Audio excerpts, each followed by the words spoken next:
I call this video conference meeting of the Bryan Independent School District to order. Let the record show that a quorum of board members are present via video conference or telephone, that this meeting has been duly called, and that notice of this meeting has been posted in accordance with the Texas Open Meetings Act, Texas Government Code Chapter 551. This meeting is being conducted via video conference pursuant to Governor Abbott's temporary suspension of open meeting laws issued on March 16th, 2020 in response to the COVID-19 pandemic. The meeting will be audible to the board and public and allow for two-way communication for the board and district administration. The public has been provided telephonic and video conference access to this meeting. And I believe everybody's here, but just to do a quick roll check, Dr. Harlan? Here. Okay. Ms. Benford? Here. Okay. Dr. Whitback? Here. Mr. Stasny with no Present. All right. Dr. Warnerberger? Here. Mrs. Waller? Here. And Mrs. Dwight? Here. All right, great. With that, then we'll move into the pledges of allegiance. And I don't know if y'all can hear that, but I pledge allegiance to the flag of the United States of America and to the republic for which it stands, one nation under God, indivisible, with liberty and justice for all. Honor the Texas flag. I pledge allegiance to the Texas, one state under God, one and indivisible.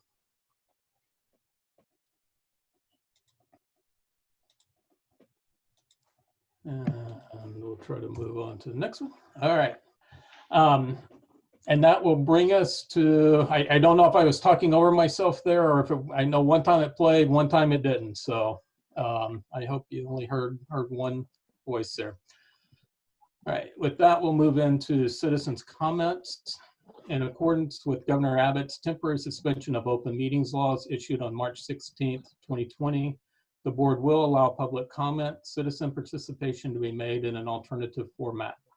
The alternative format required that those wishing to address the board on either an item on the agenda or a non-agenda topic must have sent the comment via email to bisd_digitalmeeting@bryanisd.org 10 minutes prior to the beginning of the meeting.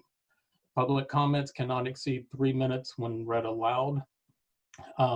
We do have 6 citizen comments that came in within the time frame. Unfortunately, we had one comment that came in after the 10 minutes before deadline. So I will read those, and Dr. Harlan will provide timing.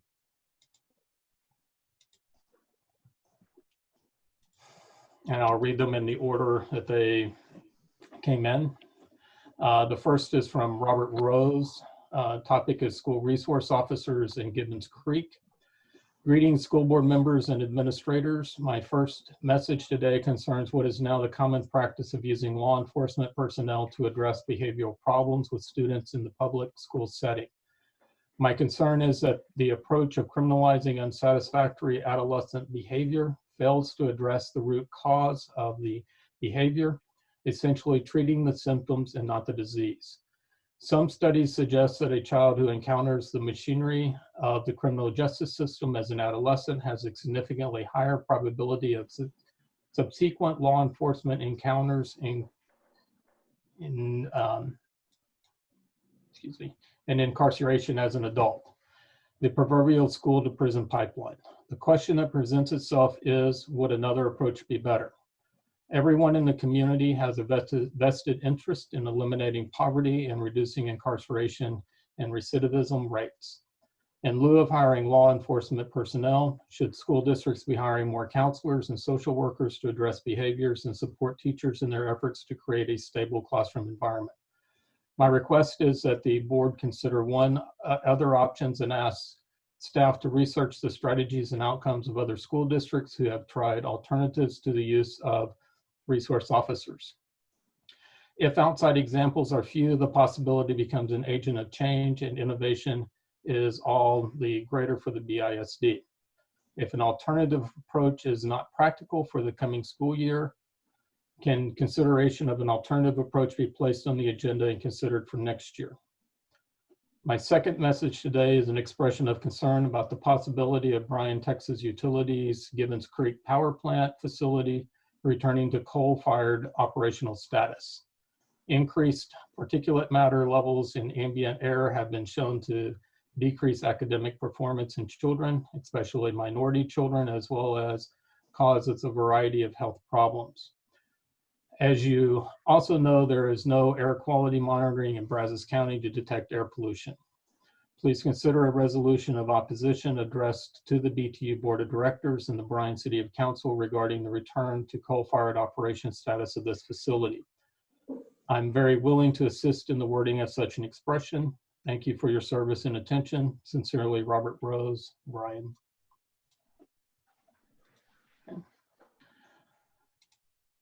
The second public comment is from Gabe Miller, and his subject item 6.A.6, discuss and consider approval of school unit interlocal agreement between Bryan ISD and the City of Bryan pertaining to the provisions of school resource officers.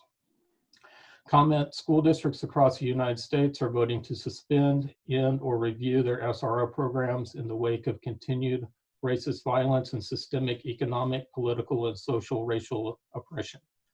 While it appears today you are discussing and voting on an employment contract and not the SRO program itself, I encourage you to ask yourself, when was the last time the board reviewed the Bryan ISD SRO program in terms of the program's policies and procedures, data points, including arrest, ticketing, referrals, and other outcomes, and the impact the SRO program has not only on Bryan ISD teachers and staff, but on BISD students as well.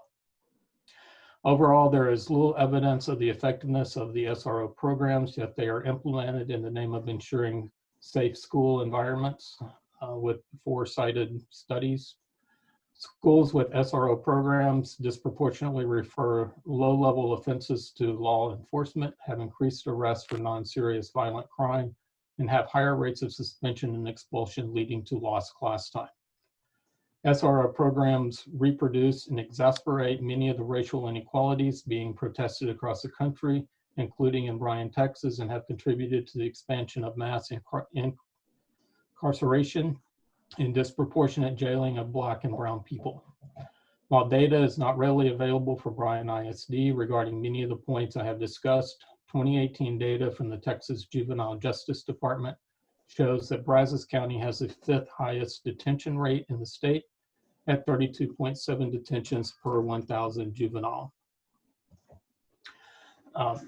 population. Additionally, of all juvenile detentions in Brazos County in 2018, 12.3% were conduct indicating need for supervision or status offenses, compared to only 2.3% of all state detentions.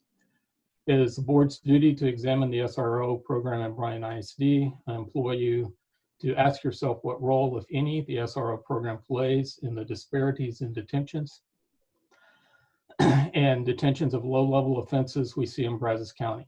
Please consider the SRO program and what actual data you have been provided regarding its effectiveness before approving today's $800,000 plus contract. And that is from Gabe Miller in Bryan, Texas.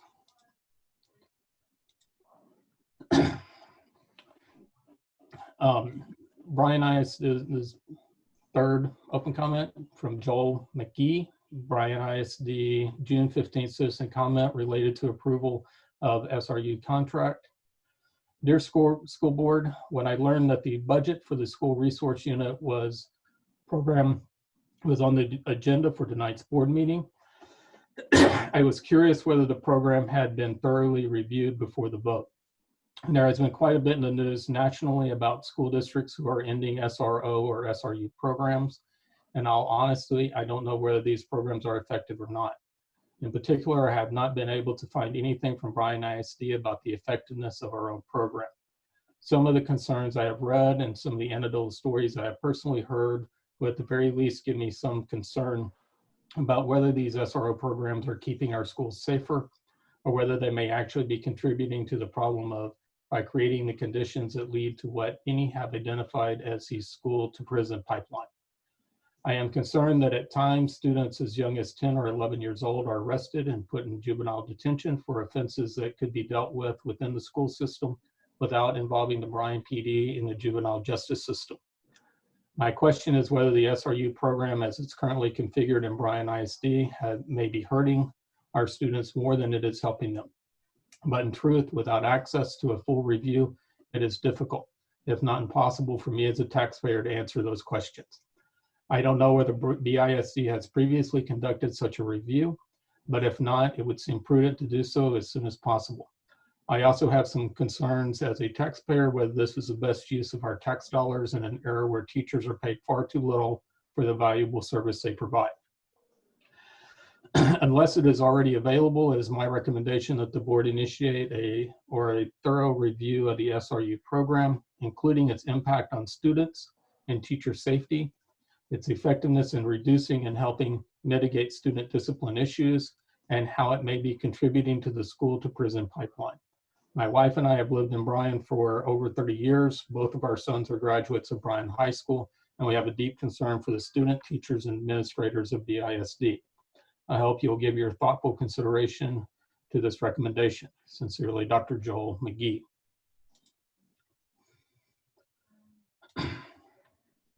Right, the next public comment comes from Mary Campbell.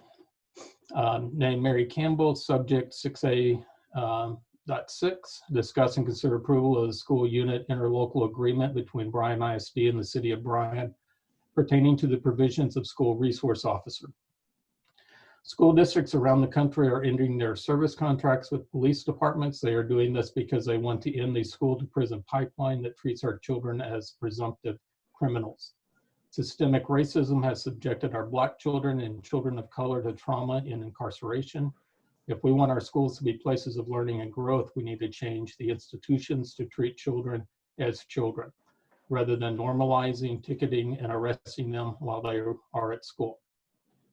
Please examine the district contract with the police department and carefully review the outcomes of the SRO program to consider whether the funds can be better spent on resources that nurture children rather than punish them, and ensure the safety of our children and staff with a system that relies on school personnel and people trained to help families rather than police officers. Okay. The next comment is from Landon McGee. Comments on the consideration of the school unit interlocal agreement pertaining to the provision of SROs. To the Board of Trustees, 6/15/2020. As a graduate of Bryan High School, I have a vested interest in the betterment and empowerment of BISD schools, and more importantly, the students who attend those schools. As the board considers the renewal of the agreement between the school district and the City of Bryan to continue a police presence in Bryan schools, I want to invite the members of the school board to consider the message that they are sending to students of Bryan ISD. I now work in higher education, and one thing I learned during my time as a Bryan ISD student and continue to learn now in my capacity as an instructor is that the metaphors we give our students have a profound effect on what they will learn from school. Simply put, an officer in uniform is an unequivocal visual statement that says from the school board on down to every student, one of the things we expect from you is criminality. If the board members somehow, despite all reasons and senses, are not yet familiar with the concept of the school to prison pipeline, if the board members cannot understand how this visual metaphor might invite the very behavior from students that it purports to prevent, if the board members think that the recent re-imaging of the purpose and scope of policing in response to the most recent murder of a civilian by police does not apply to our own backyard, then I encourage them wholeheartedly, go get educated on those matters. It's the least a small group of people with such a profound influence over education can do. And if, after fully understanding the aforementioned concepts, the school board still wishes to maintain a police presence in BISD schools, that the school board would still put the expenditure of using officers with the power to arrest and little accountability to the school district over the more difficult task of better staffing and equipping schools to deal with students in a way that ultimately serves the students themselves, I would like to remind the school board that the people of Bryan are watching closely. Bryan ISD became famous across the nation in the last few years for a series of investigations into its unfair treatment of students, especially the Black students. I, for one, would be overjoyed if, for once, Bryan ISD took a bold step in leadership by ending its SRO agreement with the city rather than dragging its feet as usual. Blandy McGee, class of 12, touted by Bryan ISD as a National Merit Scholar, touted by Bryan ISD as a member of the Texas All-State Choir. Listen to one of your own.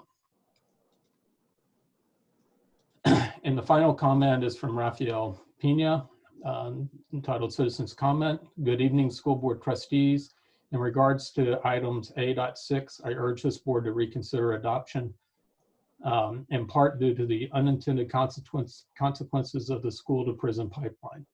Too many of our children are left behind due that are a direct consequence of utilizing police instead of guidance counselors, student-led services. I recommend the board look into putting more resources into addressing the issues of children. That means hiring more counselors instead of police officers to do the job. Thank you for your consideration. Okay. And with that, that closes the citizens' comments, and we will move into standing committee updates. First up will be the superintendent update. Well, good evening, everyone. I don't know quite how to follow that, but I will. Let's see, we don't have sound. Okay. All right. I'm Does not say unmuted. you're muted, but we don't have sound. I can hear her. I can hear you. Can you hear me? Yes. I'm sorry, I had my volume turned down. Okay, so it's your fault, Mr. My Well, fault. I'll take that one. I wasn't on mute, but I was turned down, so. Well, it's kind of difficult to follow the superintendent report after listening to those statements, but I will share with you the things that I had intended to share with you. Many of those things I think we just recently received within the last couple of hours, to my knowledge. If the board wishes for my comments during the portion of the vote at that time later, I'll be glad to share with you some thoughts. But right now, I just wanted to kind of give you an update. Online summer school right now, we're very pleased. We have 3,000 students engaged in online summer school. And that is down from 3,400, which we had this time last year. But when you consider that it's moved to an online platform, that's amazing. And a lot of them are our high school kids in grades 9 through 12 who are really taking advantage of the opportunity to earn credit this summer. So we're real excited about that, and I wanted you to be aware. The team is also working on extended services for our special ed kids to do some in small groups in face-to-face during the month of July. And so they're working on that. It's really an individual planning. Mostly we're working on graduation. As you know, in 2 weeks, we'll be ready a week from Wednesday to start the one of 4 graduations. And there's a lot of devil in the detail to do it differently than we've ever done it before.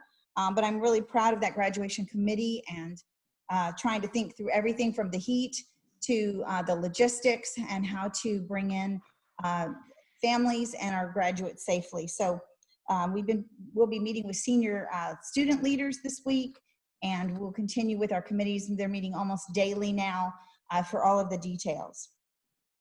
And then lastly, I was just going to share with you that we're also very busy looking at the return to school and what that looks like. And later, Dr. Ibarra will share with you the technology report from our survey that we sent out to the families to kind of get a gauge of where they would like to be when school starts, whether they were interested in online option or not.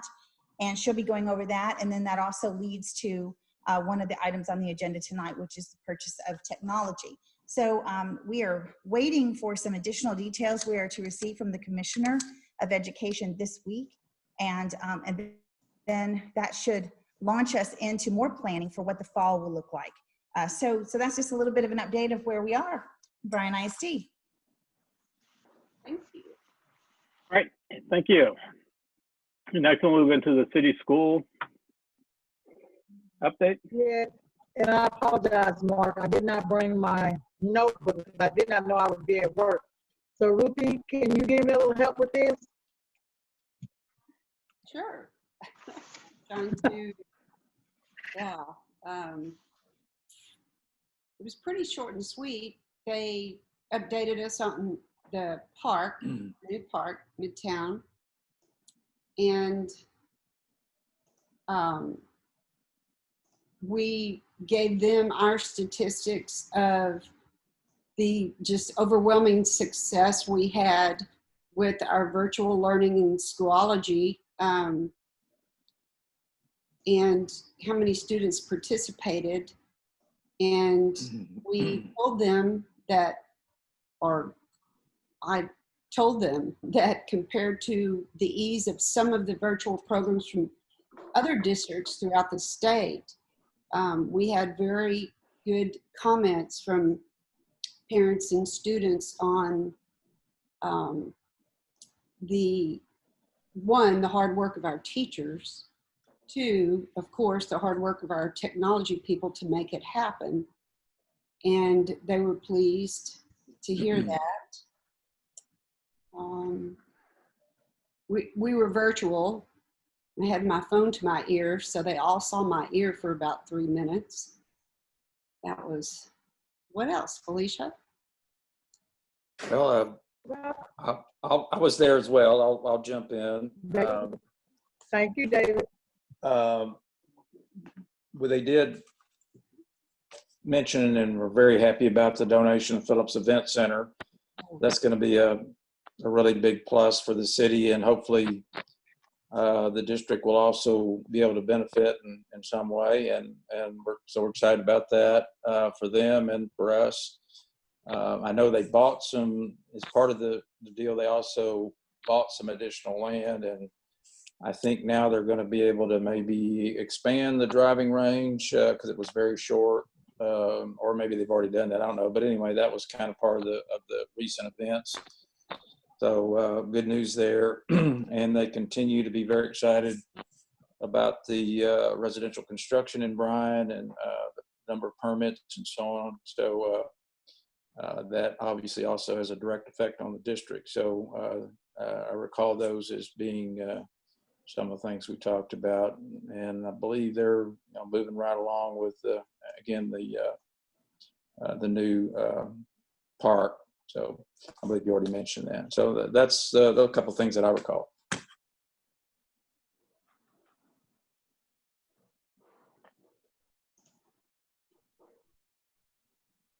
Great.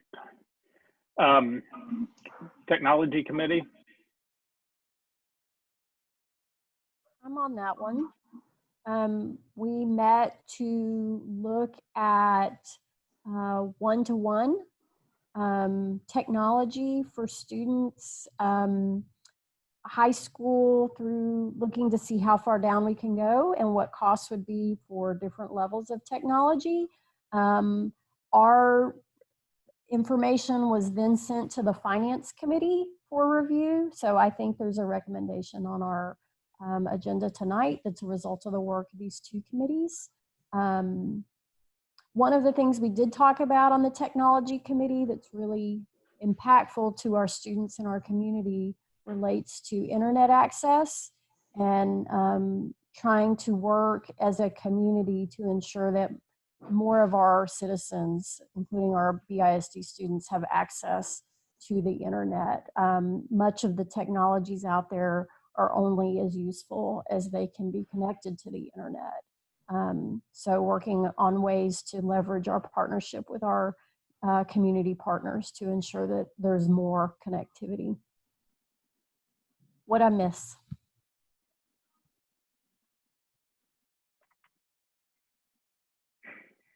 I think you cut it off. So you had a good meeting there. And then following up with the finance committee. Doug, you want to take that? Actually, we talked what Julie just talked about. They brought to us what that would be. I think we'll go over those numbers in a little bit. I don't remember them. And a lot related to that. I'm sorry, I don't have my notes from that meeting either. So, well, I think we did talk about there there's a designated, of course, technology fund that I think we're going to be trying to use for some of the one-to-one, and then, but an additional, possibly some additional money, like you said, I'm sure that'll be discussed here later on in the meeting. But I think and again, this was discussed in the meeting, but again, I think it'll come out later. But we talked about 7 through 12 as opposed to trying to extend the one-to-one down to even lower grades, I believe is where the proposal ended up.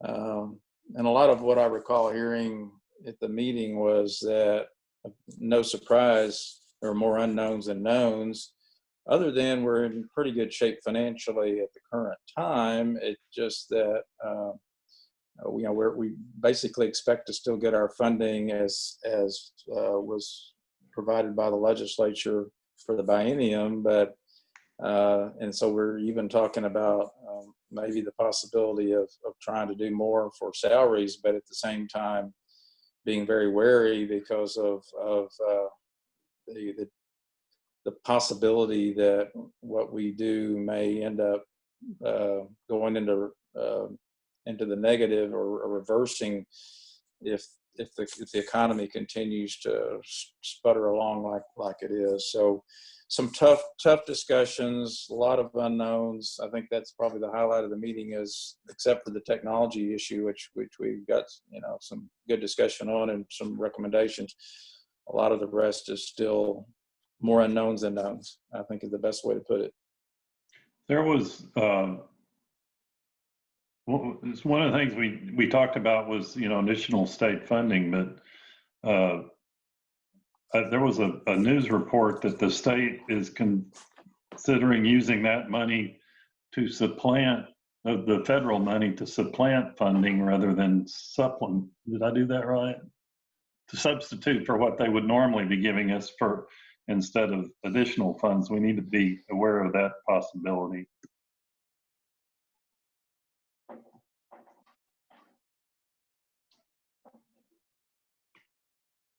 I was excited. I'll just add one more comment that I was excited that looks like we may have an option that Julie was telling us about that would not be using hotspots to provide the access to technology, but a tower situation that would spread over a large area that would be covering a great number of our students, but it would at the same time not be open to everybody because we don't want it, of course, overloaded, not because we're being stingy, but because we don't want our system to be overloaded. Plus, it's going to be filtered and so on. So that was very exciting to hear because of the difficulty of trying to use what are called hotspots to get internet access to everybody. So again, I guess we'll maybe hear more about that later too. But that was one of the more exciting things I heard about.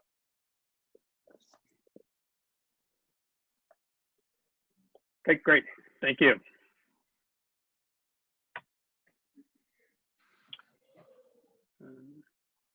All right, we will move on to consent agenda. We have 3 items on the consent agenda: the meeting minutes, the bills paid, and then for our discussion, extended discussion during the workshop, the contract between ESS South Central. I move approval of all the items listed on the consent agenda. Second. I have a motion by Dr. Harland, a second by Dr. Warnerberger. All in favor? Aye. Aye. Aye. All right. And we will move on to regular agenda. We have a number of different action items. However, the first one was pulled at the last minute because there is no action required at this time from the board. So we will move straight down to 8.A2, consider approval of state energy, 6.8. Consider approval of State Energy Conservation Office loan agreement between Bryan ISD and Texas Comptroller of Public Accounts. Yes, sir. Good evening. Thank you, Mr. McCall. This Lone Star program and the SACO loan that we're asking for approval for tonight has been on the board for a while, and we've gone through quite a lengthy process to work through this. But just a brief overview of bring everybody back up to speed, the Lone Star loan program allows public entities to borrow at a low interest rate, which is currently 2%, for the use in energy savings projects. And to qualify for this loan, the program projects have to be certified by an independent engineering reviewer. And then they go, if that proves out, they go to the Texas Comptroller's office. But what they are approving are saying that the energy savings from these projects will pay off the loan, and it has to be in under 10 years for them to qualify. What that allows us to do is a lot of energy efficiency upgrades in a short period of time, frees up that funding for other needs, and rather than spread it out over years and years, we can do it all at once and reap those benefits going forward. The final payment schedule on this loan will be provided by the lender upon completion of those projects, and these projects would all be slated to be completed within a year. And the loan repayment terms on that would be equal to what they call the project simple payback. And our what we have put together and was run through the state would be an 8.4 year payback. And that would not start until all of the projects are completed. So probably about a year from now.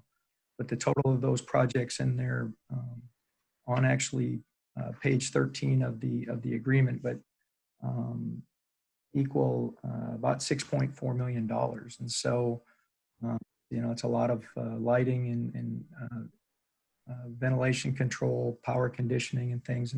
And I have Mr. Buckner on the line as well tonight if we have other questions on that, but we've been back and forth with this, and this would be the culmination of that project. And I would mention we did a Lone Star program back, I believe, in 1997 in the district. So, and it's something it's fairly common across the state. I'll just say I love this kind of project because it's the kind of thing that helps us move in the right direction energy-wise, and it pays for itself. So that's an awesome combination. And yeah, I agree, because and historically we've been presented with other ideas that were also in a way guaranteed to pay for itself, but at the same time it was set up in a way that companies would potentially get a lot of the benefit, if not the majority of the benefit, paid to them as part of the deal. And this, we left that behind, fortunately, and moved in a much more positive direction, because this is going to be a much more likely positive payoff for the district, as opposed to just some company that's got a concept that clearly, I won't go into all the details, but clearly was going to benefit them long before we really got the real benefit. So this is great. As I said, there is some history here, and I'm glad we're finally reaching the point where we can move forward with it.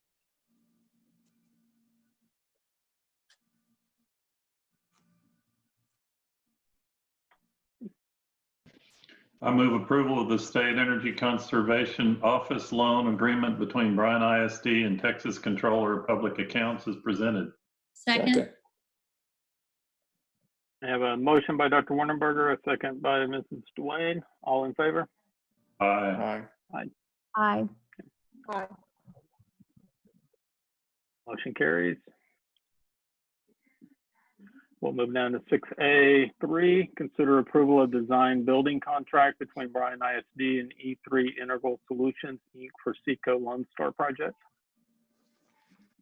Thank you, sir. And this is a follow-up to the previous one.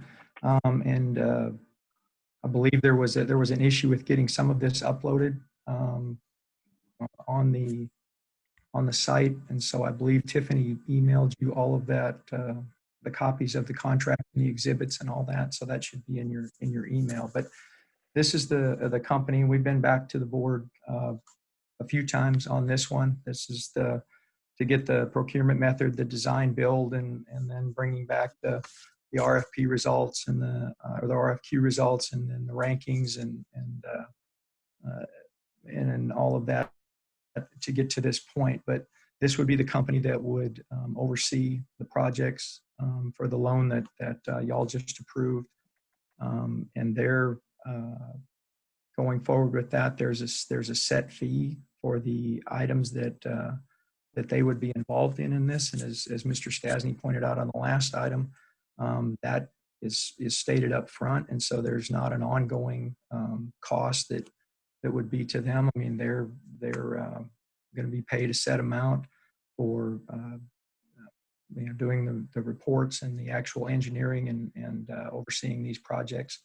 And so once that's done, then the rest of the benefit completely goes to Bryan ISD. So what's paid is upfront, and it's not a percentage or not something that's going to linger on and go on. And we'll continue to see the benefits of this for a long time.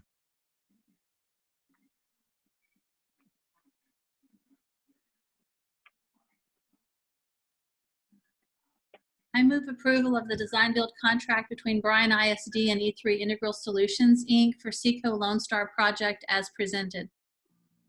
Second.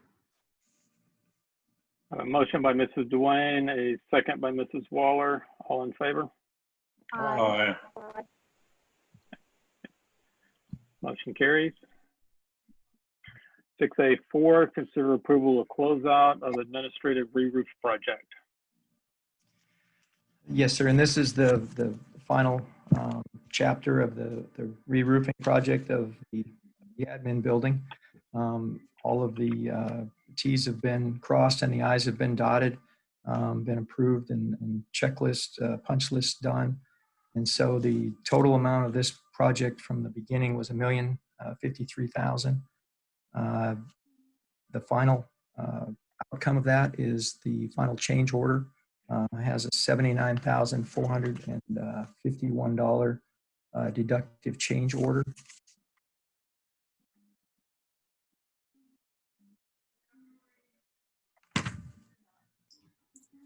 And then the final payout to the company is $48,683. And this was a project that was done. It's one of the last to be closed out on the 2014 bond project. So when you say administration building, are you referring to the SFA administration building or the old one? No, the building that administration currently is in at the 801 Ennis. Got it. Thank you. Yes, I please. move approval of the re-roofing project for the administration building to be accepted as complete and authorize the final payment to CR Systems in the amount of $48,683.45 and the deductive change order to be accepted in the amount of $79,451. Second. A motion by Dr. Harlan, a second by Mrs. Waller. All in favor? Aye. I certainly wasn't going to challenge the vote in any way, but I didn't jump in quick enough. But I am just wondering if everything went well and what our expectations should be for the life of the roof now. I don't know if Paul, or if Paul's there, maybe he could respond to that about how things went and what our expectations should be. Yeah, I'm here. The roof went on. I mean, we did have some hiccups along the way with different things, but we were able to get all those taken care of, but we should have a good 20, 30 years out of this roof for the foreseeable future, as long as we don't have any more major hailstorms come through. So David's going to check you on that in 30 years. That's right. I will. But I guess the hailstorm, obviously, or we'd have heard about it, didn't damage all the new roofing on the administration building? No, sir. It did not affect any of the new roofs, whether it was Admin, MC Harris, or Bryan High. Okay. Well, that's good news. Yeah, I would. Sometimes I'd be thrilled for it to last 10 years, but pretty sure I won't be checking on it in 30. But nevertheless, I just was wondering because roofs are kind of major pain in the long term for us. And any good news is welcome news. Yeah. Perfect. And I will move approval of the re-roofing project for the, oh, I'm sorry, we've already passed it. Never mind. I apologize. I'll wake up here. You can take the next one. Consider approval for the fire panel replacement at Rayburn Intermediate School. Yes, sir. And this is one of three fire panel replacements that was included in the 2019 bond numbers that was worked through. The first one y'all passed last night or at the last meeting. And then this is the second one. There will be the third one, I believe, can go on. It actually is less than an amount needing an approval. So this would be the last one, but it's at Rayburn Intermediate School. And again, these are old and have become difficult to find parts for and repair. And so it was an upgrade that the 2019 bond committee felt was necessary. Well, I will go ahead and move approval of the fire alarm replacement at Rayburn Intermediate School in the amount of $66,402.20, awarded to GNR Detection LLC as presented. I'll second. I have a motion by Mr. Stasny, a second by Mrs. Dwayne. All in favor? Aye. Aye. Motion carries. We will move on to 6A6. Discuss and consider approval of the school unit interlocal agreement between Bryan ISD and the city of Bryan pertaining to the provisions of school resource officers. Yes, sir. Good evening. Thank you, Mr. McCall. That the item that is on there for the SRO agreement, is a renewal of a contract that we've had with Bryan PD for many years. The cost increase on this year, a couple of years ago, it was decided that we would add an officer. So they did that, bringing it up to a total of 9 and 1 sergeant. And it was also discussed that at that point, we were at approximately a 55% cost share or split with Bryan PD. And the discussion was more along the lines of that those officers and that staff really spent probably about 75% of their time in our working for us basically, and so felt that should be increased over time to up to the 75%. Last year we went from 55 to 65. This year it goes from 65 to 70. And the part of the reason that the increase is that much, it's a little higher than we had thought.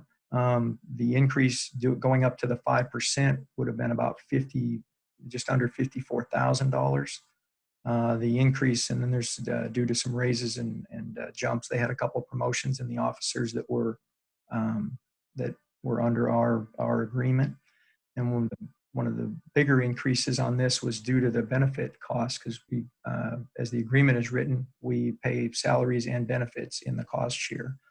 And the city of Bryan had their insurances have gone up considerably, and so their officers' share of or the city's share, the city was paying $8,400 per employee per year.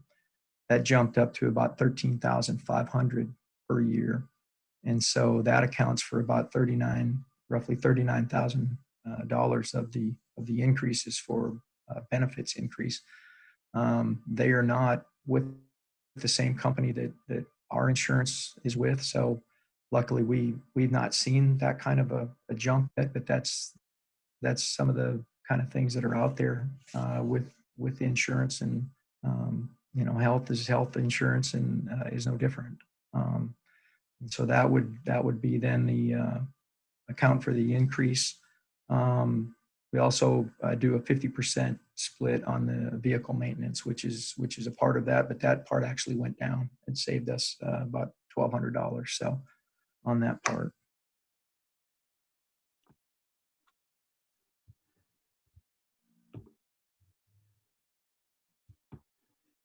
Is Dr. Whitbeck, were you going to make some comments about this? I said something earlier. I thought you were planning to do so.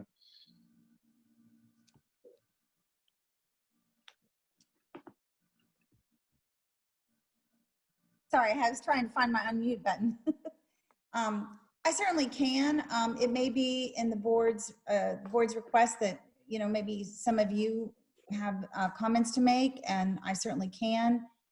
I will, just from a generic standpoint, tell you that this, as Mr. Besaw explained, this is an annual renewal, and it does expire in late July. So our next board meeting is July 15th. So when our team looked at the timing, we felt that it was better to bring it now in case you did have any questions for us. But it is an annual renewal of their contract. Now, as far as their duties and things, I can address that, but I don't know if other board members want to first express their concerns. But I will say that, like, one of the eloquent writings of one of the 2012 graduates, a very bright young man, I will say that some laws have changed since he was in high school, and I was a principal in that era, and so I remember it well. And kids used to get a lot of tickets. If they fought, they would get a ticket. The schools were allowed to have officers do those sorts of things, and now that's not allowable since 2013. So right now, the only time that our officers will actually, like, arrest a student is if they have committed a crime. They are not part of the day-to-day discipline. That is done by our assistant principals and our principals, and we have a tiered system in place. So, for example, there are no SROs in our elementaries. In our elementaries, we have behavior interventionists, and they're there to help the teacher, to help work with the child, call the parent, let the child cool down, and those types of interventions. And then at middle school and high school, we have what we call discipline management class, and we have certified people that we place in there that if a child needs to be removed, they can go there. But first and foremost, I think the biggest thing was that in 2017, we deployed a culture and climate committee, and actually Ms. Benford and Ms. Waller were on that, representing the board, but Ms. Goodman chaired that, and we had teachers, parents, community members, and in that, it was like we looked at what do we need to do? How is our best way to handle discipline? Are there new ideas? Are there great programs? We researched all of that, and when they came back full circle, as you will recall, they recommended no program, but that we entertained the idea, and the board voted and approved hiring 10 instructional coaches that would focus on behavior. And so those coaches are there now. They go out into the schools, they help the teachers, they interact with parents if needed, they help them with strategies, different ways of handling behavior. And so that was about a $650,000 expense that you all agreed to. And I think we've seen some very good things from that. And then they also recommended that we do PBIS, which is Positive Behavior Intervention System. So for the last 2 years, that's going on in our schools. There's a lot of prizes, there's a lot of points. Kids really like it. Some of our schools have stores, and they can cash in for their good behavior in the hallways, in the classrooms. And so it's a positive approach. And I think we're getting stronger. We saw more strength this year than we did the first year. And then lastly, I'd just say as a reminder that the Essential 8 that we started 2 years ago is a collective body to actually teach kindness, tolerance, gratitude, and so on, has really also strengthened across our community. So we have those types of things in place that are part of what I would call covering the child, teaching the child, and assisting the child. Our SROs are there when a crime is committed, which isn't very often, but they are there for that, but mostly they're there for day-to-day relationships, and they're there for the safety and security of a potential intruder or something of that nature. They're really not there to arrest kids. That's not their goal. Well, So I don't know if I said much, but I probably said a lot in a few minutes. well, that was great, and I need to hear. But and again, I'm just, and this is partly as a result of the comments that were made earlier. But I have to say I'm not sure what we look like in terms of our how successful we are with what we're trying to accomplish as compared to, again, other districts. That's always something I'm interested in knowing. Well, we may be the best out there, or there may be somebody that's got a better idea. We certainly, security is not a dirty word. We do want our staff and our students to feel secure and safe. And that's very important to our families and to our students. But again, we're all sensitive to the idea of doing it the best way, and the least we can stigmatize students in the process is of course great. I certainly do not agree with every comment that was made. I think that that the message that when they have one of our SROs in the hall is based on the relationship that I know they've had with a lot of the students. It's not like we're here because we think you're going to be a criminal or you're going to perform a criminal act. I think they try, from my understanding and experience, try very hard to build good relationships with the students. And certainly we should never, I would hope students, including and all adults, should never immediately think, well, that's why that person's there, is because that police officer thinks I'm going to commit a crime. So I guess the point I'm really trying to make is I don't think that I wouldn't think there's time to be talking about doing something different for the coming school year. If we were going to make a major change, that's going to take a lot of looking into, and what are our options and how would they work, and a lot to that. But I think it's not unreasonable to maybe commit to a review and look at the numbers, look at what other districts do, and possibly reconsider that for the following year, and see where we are. What kind of information do we gather? What are options that possibly other districts are using successfully? So that's a lot. I don't know. Kind of a comment more than anything, but any reaction from anybody is welcome, certainly. David, I appreciate, several of the things that you brought up, and I want to put out there that I'm not against school safety, and I'm not against having the SROs, but I am against funding an $850,000 program that doesn't have data sets or program evaluations or policies or procedures, or a way to know how many times an SRO is in contact with a student, what the race of that student is. If that student is referred and detained, how long they're detained, do they end up in TYC, do they return? This program, as it's written here, states that we don't even keep those records, that those records are the police. They keep them. So if a child is referred, not arrested, but referred, we lose it. We don't get it. They get sent over to detention, and then they're arrested by somebody other than our SROs. So we don't have that data. So we know that our students are getting referred. We know that's happening. We know that Brazos County is in the top 5 of the state of all counties of detaining juveniles. We detain more juveniles per 1,000 than Dallas, Fort Worth, and Houston, and 237 other counties. That's concerning to me. That makes me very concerned of what we're doing as a district and how we're keeping track of that. Those are my concerns with this program, because this is not even a program. This is just funding 9 officers. There is no program here.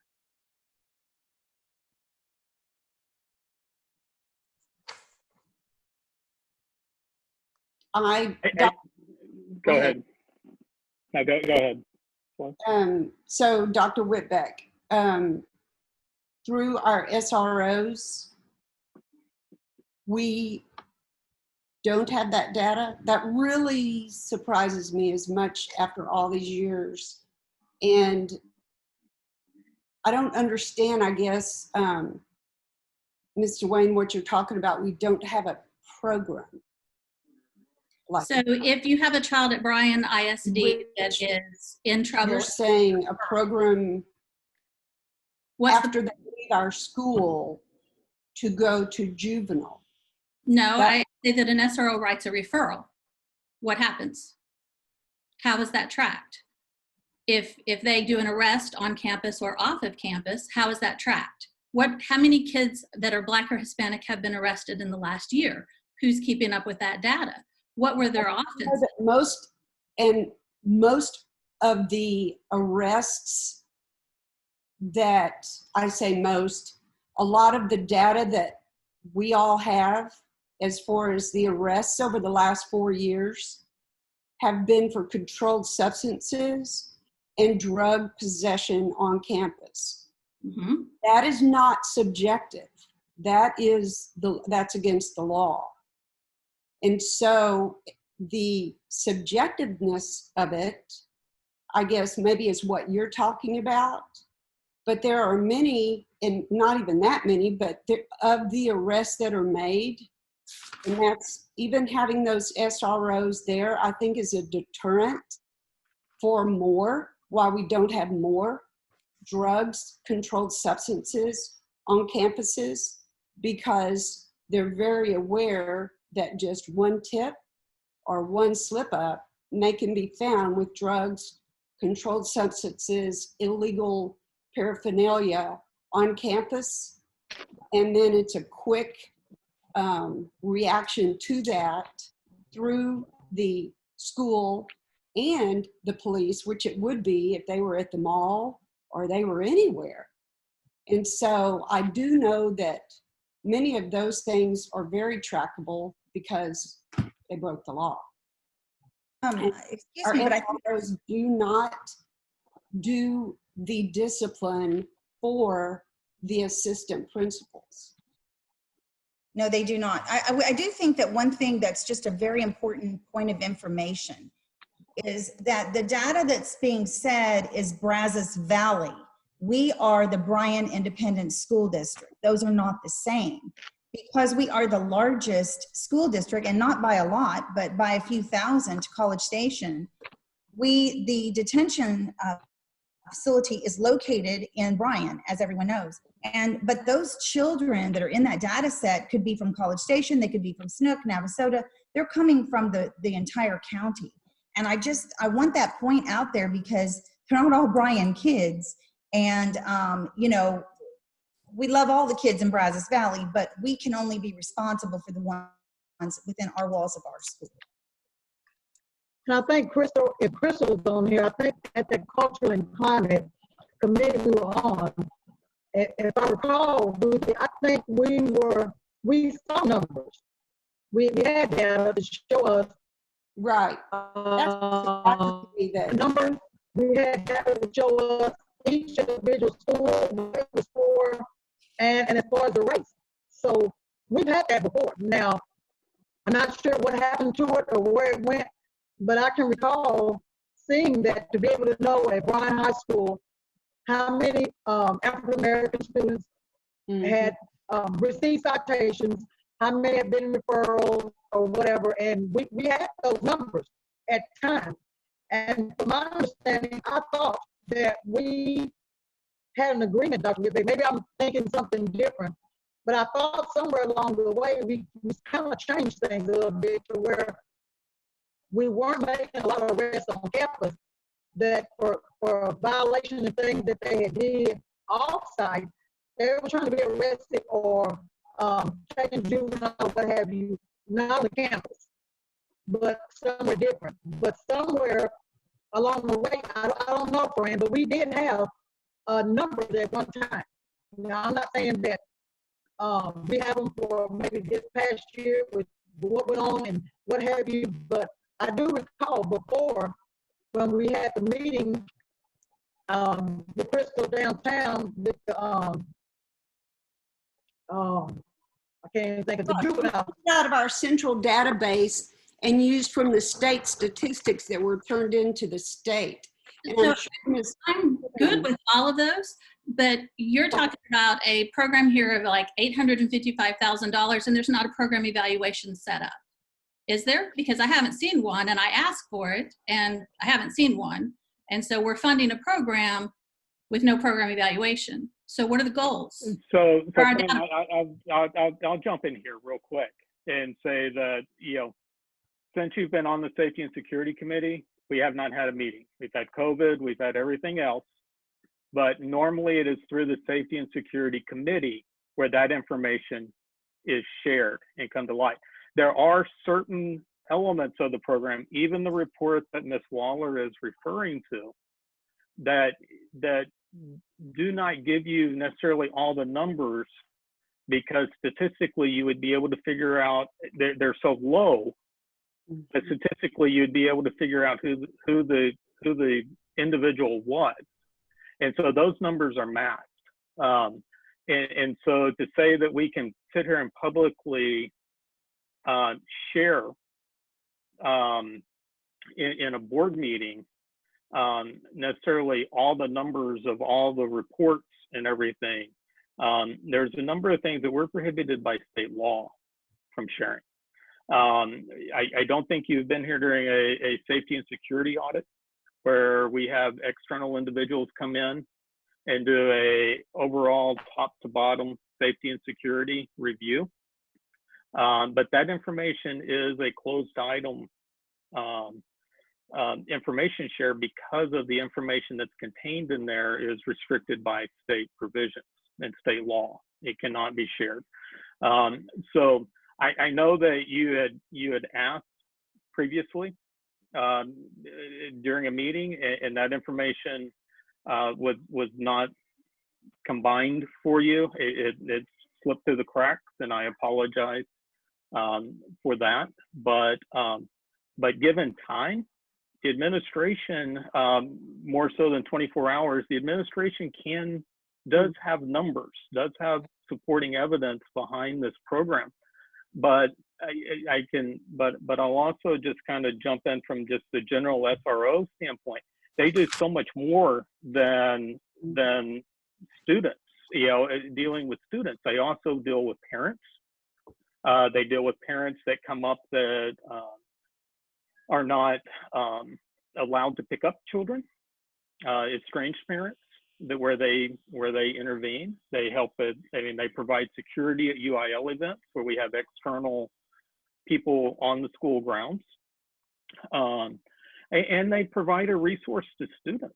I have a very good relationship with a number of the different SROs that routinely tell me of their extended relationship with students that come up and talk to them. I've talked to a number of different students. I've had 3 kids go all the way through, and I've talked to their friends, and they're not all one color. They're many different shades of many different colors. They're representative of Bryan ISD. But at the end of the day, from a safety and security standpoint, that's where a lot of that information comes in. And one of the whether we like it, love it, or hate it, we live in a time of mass shootings, and we have to provide some level of security. Now, one of the programs that Dr. Whitbeck did not mention that we do have, that we started over the last, I believe, year, if not 2 years, but it was something that came out of the very deep dive culture and climate committee, was the dads in school. A number of the elementaries have dads that come up and volunteer and walk the hallways and work, within the school. We've reached out to parents. There's so many different programs that we have running within Bryan ISD that's well beyond the SRO program. Now, I will agree with you, and I'll agree with David. If we need to take a comprehensive look at it, then we need to charge that to the Safety and Security Committee, of which, again, we haven't met since you've been on the committee. But we can certainly schedule that to be a more frequent meeting, and of that, take a deep dive following the Culture and Climate Committee that took that deep dive 2 years ago. We can certainly follow that up with a deep dive into the safety and security of our school and students in the overall programs that are in place.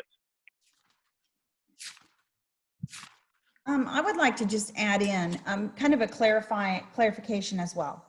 The idea of evaluating a program that's been brought up. So let me explain that the officers right now, at least historically in Bryan and in the 3 years I've been here, there's a more of a partnership where this contract that we're talking about tonight is part of their presence in our schools. As far as them being called a program, I would not refer to them as a program. I would refer to the accelerated reader that you're going to vote on later as an additional supplementary program to reading, things like that. So I would not call them a program. I would call them additional partnership. But we can evaluate any group of people. Like if we wanted to take those 10 CICs and their value, we could create a program evaluation on that. We can create a program evaluation on anything. And our team is willing to do whatever the board's will. If that is your will, that you want a program evaluation on the effectiveness, that's fine. But it is June 15th.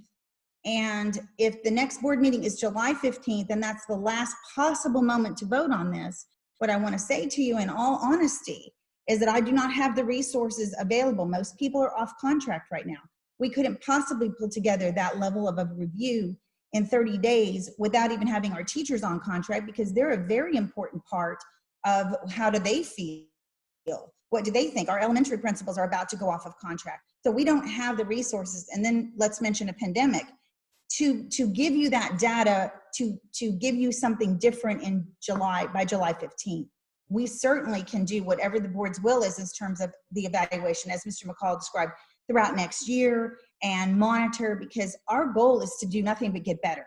And we want to better serve kids. That we all are committed to that. I believe the board is and my team is. So, you know, if that's what you wish to have, so you can make a better decision and we can evaluate as we go forward, we're more than happy to do, you know, whatever we need to do in that regard. The officers are evaluated by the sergeant, and I actually got some clarification on that today. And the campus administration does give input into that evaluation, but it is not a program evaluation. It's more of an employee evaluation. Thank you for sharing that, Dr. Whitbeck. And, you know, we've had this partnership for a long time. The comments, the public comments that were shared, you know, I really appreciate the sentiments of those. I think it's important for us to reflect on the things going on all over the country and how we can be part of that solution in our district and be very aware of all the things that may be happening right under our nose. I totally agree. I also appreciate that the timing is short and resources are slim. So what I would propose is that I'm in favor of supporting this currently, and then evaluating as we go throughout the year and getting the data that we want to see from teachers, and see how best to move forward next year. And so that next year it's not just a agenda item, that there's some additional data to support either what we're currently doing or a new direction for this. You know, Julie, I can accept that. You know, my big thing is I'm not against school safety, right? So I'm not against not having the SROs. I'm not questioning what they do or how they do it. I'm questioning what are they doing? How are they doing it? When we talk about systemic racism, what are we doing? What does it look like? How is this happening? Anecdotal evidence doesn't give me data. It gives me a bunch of stories. And if I'm going to be voting for almost $1 million worth of a non-program, but a contract and a partnership, I want to know it's the best we can do, that we're doing the best for all of our students. And so I will agree to this with the caveat that on the committee that we will look at some things and that we will have more than just stories to go by for a success. I think it'll be, I think that's good. And I think there could be a lot of very positive feedback that comes from the people within the schools that have, you know, I was in the schools for 30 years. And so this could also help the relationship, because I think you'll find that there's a lot of positive relationship with the school resource officers, even more than what you can statistically put on a spreadsheet. The relationship is so important. And so I think turn out really good once that committee has looked into this. And I think maybe Mark, I understand what you're saying, friend, because I'm torn down the middle in somewhat. But I think that maybe if we can do a different approach, as Julie said, maybe have the climate committee start back meeting again and finding out the numbers, digging into it, and exactly what's going on each campus, how our staff feel, administrators feel. I've had a lot of people comment about this, sending me emails and texts, and there's two sides to it. Some people are afraid if we go without the program and something happens at their school, we're held responsible for that.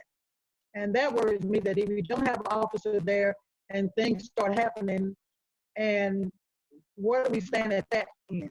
And then I'm also concerned about how people are going to perceive if we don't have them there. If we're, just going to say, we're just managing. We just don't have the staff and the capability to handle some of the things that happen on the campus that we might need that presence. I think, as Ruthie said, their presence there deters a lot of things from happening. And it's a good thing. But I think, Fran, to be able to get, like you said, some type of data, some systems in place on what they're going to be doing, what is it going to look like in the future, day to day, and be open with it. I think then everybody will have can catch a breath, have a different level of trust. Things won't seem as they do right now with this item and this issue. But I just think it's some things that we're going to need to do, not only for the district and our staff, but it's some things we're going to need to do for the community. And I think if we put those things in place, then we can be an example for this as we are for everything else in the district.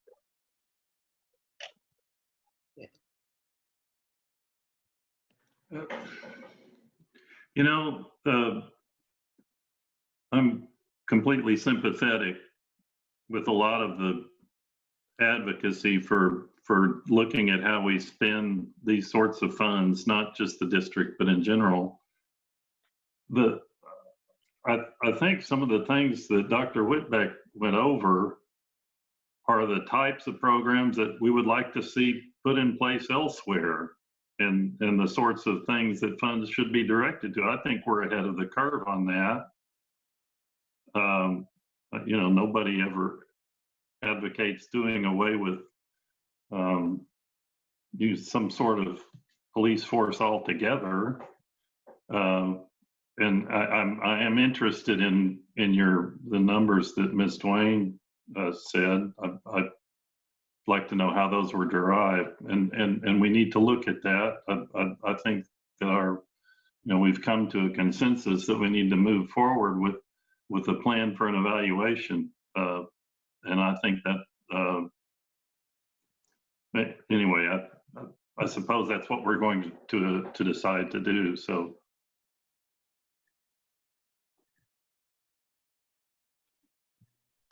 I move approval of the resolution authorizing the district to enter into an interlocal cooperation agreement with the city of Bryan pertaining to the provision of school resource officers.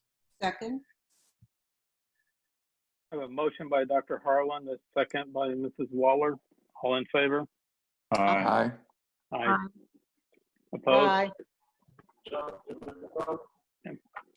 And I will just add a caveat there that in addition to that, we would like to refer this back to the Safety and Security Committee, and possibly in conjunction with some of the climate committee that went through this data 2 years ago, to be able to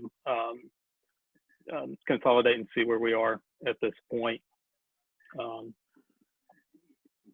would like to start that as early as possible in the fall. I agree, and I'm going to throw one more comment in there. It wasn't long ago that we were fearful of losing our students and families because of perception of Bryan being unsafe. And yes, there are lots of ways to make a district safe, and we want to do it the right way. But that was a huge fear, and there was a reason given by many people for saying they didn't feel safe with their kids in Bryan schools, and I think we've overcome that. We don't ever want to overcome that in an unfair way, but we've got to be very careful about not overreacting to events in other places, than making assumptions that what is going on in a few places or a lot of places is also systemic in Bryan. Maybe it is, maybe it isn't, but I haven't seen the evidence that it is systemic in Bryan. That was kind of the point I was trying to make too, is that, perhaps, I forget who mentioned it, but perhaps we have programs that are exactly what people need to be looking at. But it's not like this is a new thing to us either. We wouldn't have had a culture and climate committee 2 years ago if we weren't interested in addressing this specific issue. So I think we've been moving on it for a long time. It won't hurt to have more data to as far as an evaluation goes. But anyway. Thank you. We're going to go ahead and move on to 6A, number 7. Discuss and consider approval of a contract renewal with the Kickstart Kids program for the 2020-2021 school year. Yes, sir. And I have Janice Williamson, our athletic director, online too tonight, I believe, to possibly answer any questions, since this falls kind of under her umbrella. But the Kickstart Kids program has been in the district for quite a long time. It's been a long and successful relationship, and started at Jane Long and the Davila campuses. In 2017, it expanded to 3 campuses, bringing in Rayburn Intermediate School. And I don't, Janice, do you want to add in anything about the program? Sure. So this program is one of those things that's very positive for kids, teaches them self-discipline, and those things. It fills a niche for quite a few of our kids. And I believe that it's well worth the money that we spend on it. And so the numbers due to the pandemic are down a little bit in the 5th grade, but it's expected that they will, once we get everybody back, will be back up to where they were previous year. Do you have any questions for me? I think it's a great program. We were the benefit of that program. My son really enjoyed it. Our only regret is that it's really hard to juggle getting back over to work with the Kickstart teachers when you're doing all the high school things. But I move to authorize district administration to enter into the contract with Kickstart Kids for the 2020-2021 school year as presented. Second. Okay. I know there was multiple seconds there, but I'm going Mr. Stasny to the last one I heard. So we have a motion by Dr. Harlan, second by Mr. Stasny. All in favor? Aye. Aye. Aye. Motion carries. And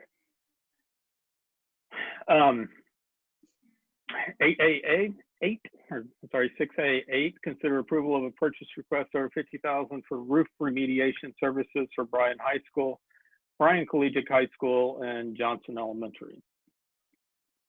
Yes, sir. And this is another item I have. Mr. Buckner's has been involved in this quite a bit, and Ms. Carabine also has been involved in this. But this is a result of the hail storm that we had recently. Many of you probably all know about it. Many of you were involved in it, but there are several places where we need to make immediate repairs.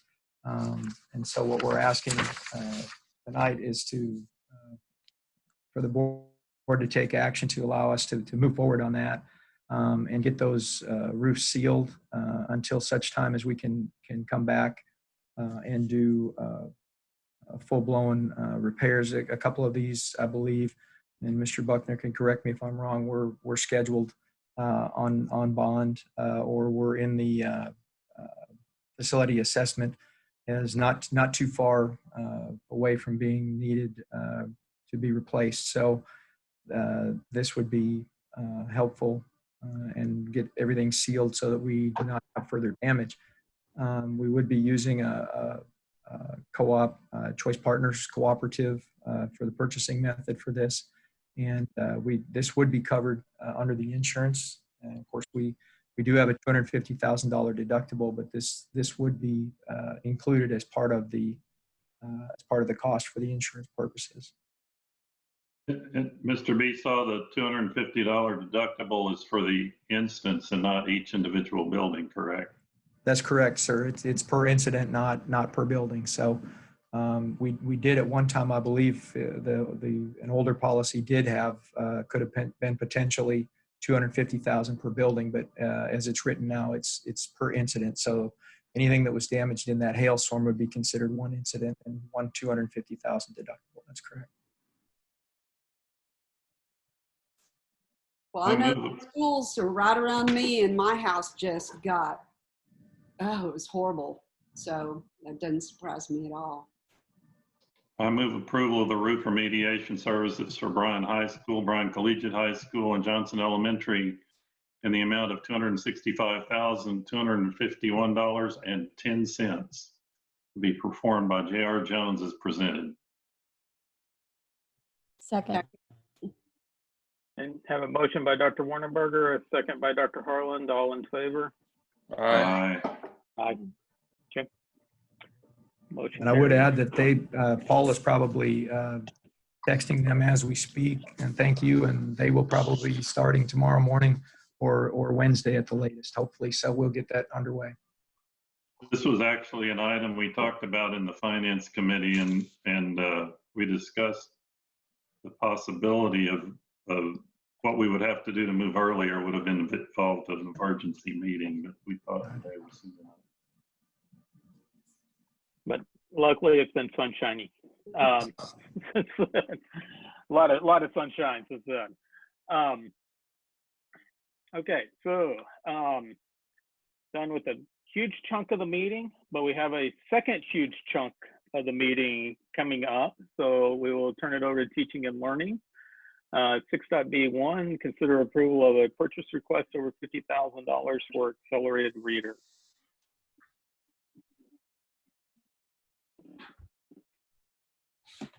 Hi, this is Leslie Holcamp, and I bring to you the Renaissance Accelerator Reader, which is a supplemental reading program. We have used the program last year, and students are able to select a book of their choice and read it independently and then take a short assessment to determine their comprehension. Every campus in our district has included this program in their campus plan, and it's to encourage our students to read and to promote literacy for life. And Dr. Holtkamp, if I'm not mistaken, it's grades K through 8. Is that correct, ma'am? That is correct. Grades K through 8.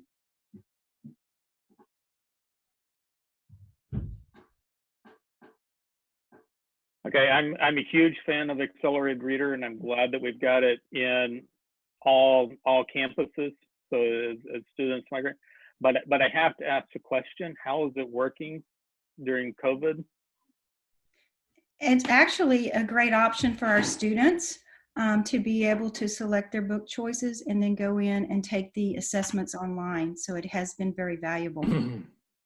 It's interesting too, during the spring semester as we were home learning, the librarians worked diligently to host their own Schoology courses.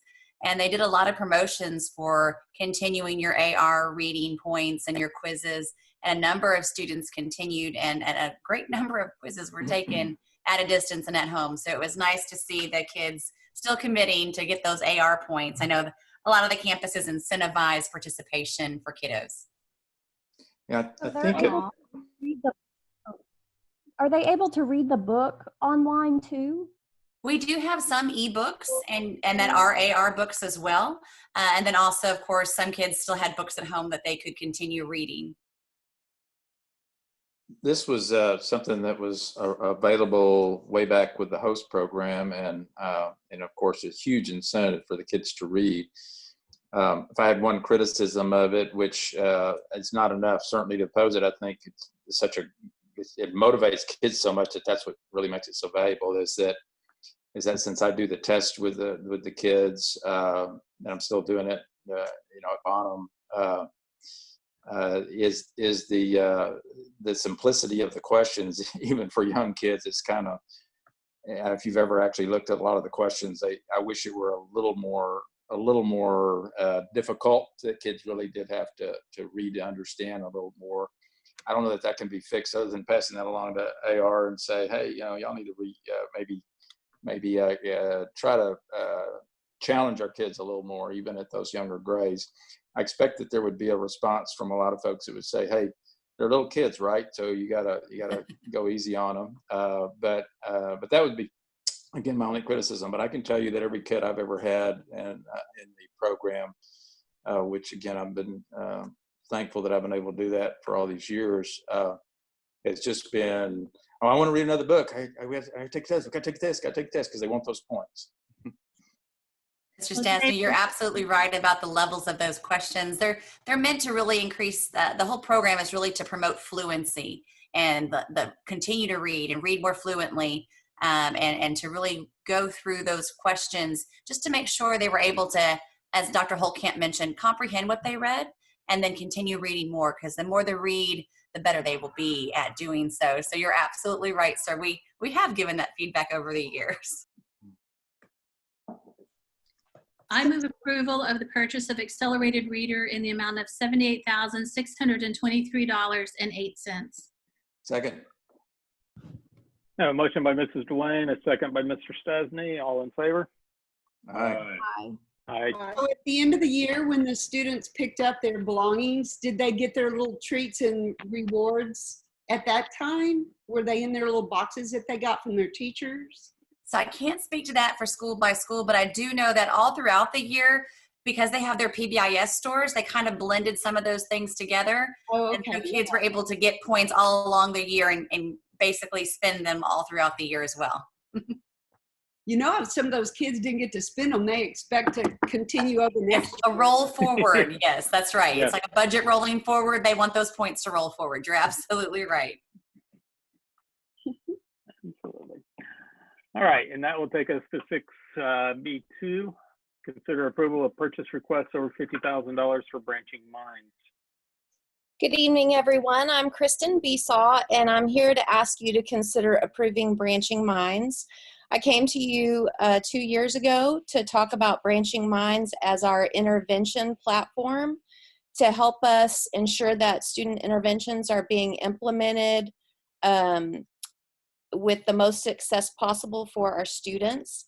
Last year, we expanded the use of Branching Minds to the high school with success. We use Branching Minds not only to provide over 3,000 instructional accommodations and interventions for our struggling students, but we also use them to help us meet the requirements of our EHB local and our EIE local policies, which require us to communicate with families regarding interventions. I will say that, and feedback from campuses that Mrs. Besaw has collected all along the year, this is seen as a huge relief and a time saver for our teachers, as well as ensuring the interventions are happening and are well documented.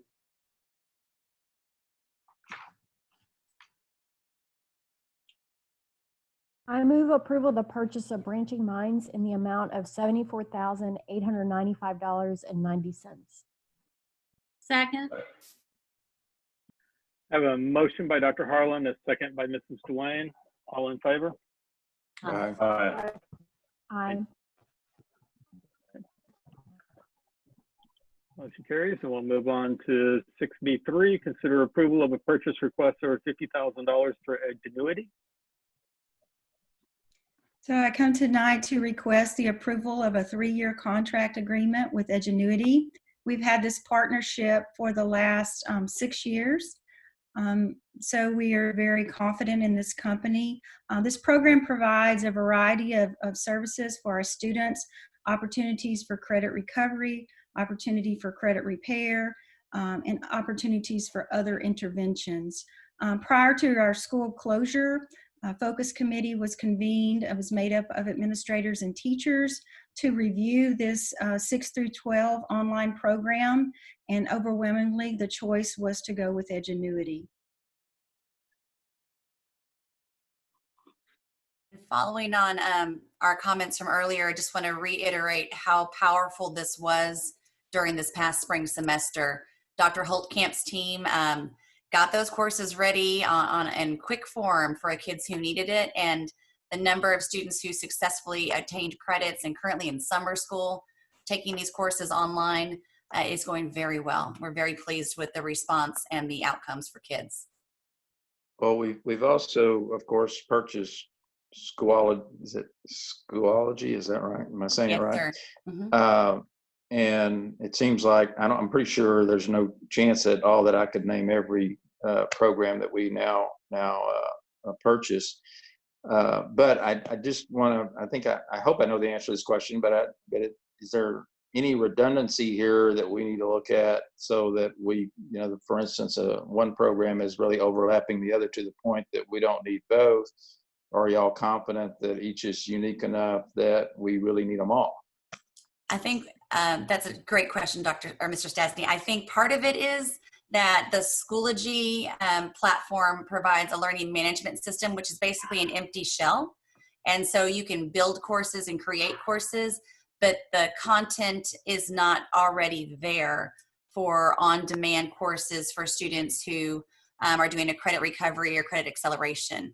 The benefit with a course system like Edgenuity for right now is that it has built-in content. Now, here's the other good thing, that those resources, the videos, the quizzes, and everything can integrate and be pulled into Schoology where more teachers can utilize them in their own courses. And so those two things can get blended together because it's the content and the resource that's already prepared for a digital environment to work together.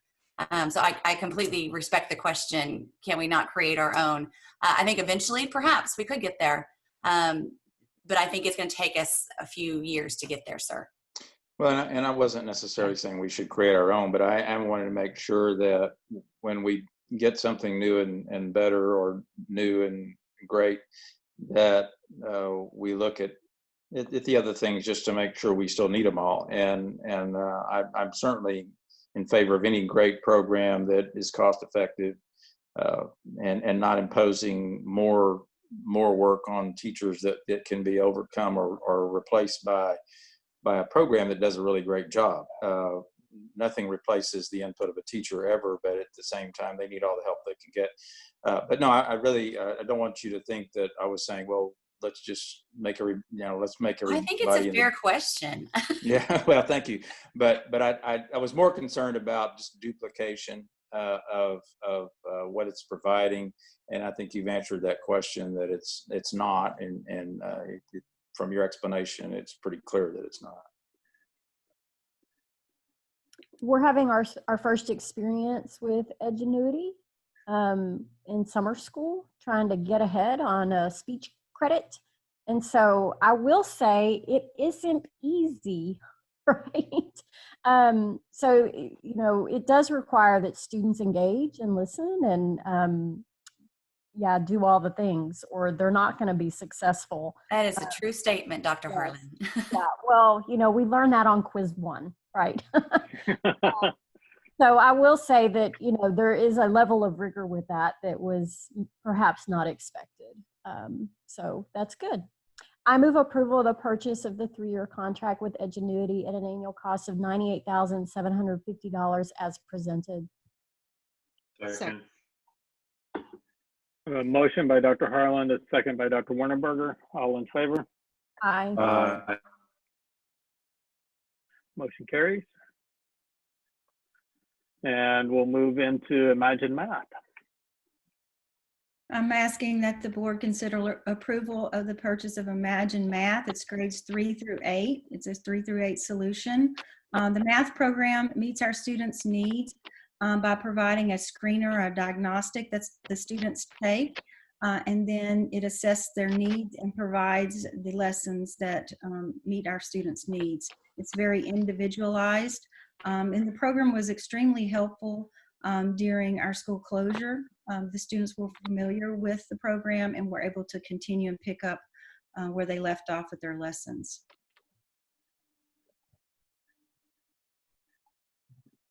I move approval of the purchase of Imagine Math in the amount of $99,000. Second. A motion by Mrs. Waller, a second by Dr. Harlan. All in favor? Aye. Aye. Aye. Opposed? Move into 6B5. Consider approval of the District of Innovation Local Innovation Plan update. Yes, sir. Thank you. Bringing before you a slight change in the wording to the local District of Innovation Plan.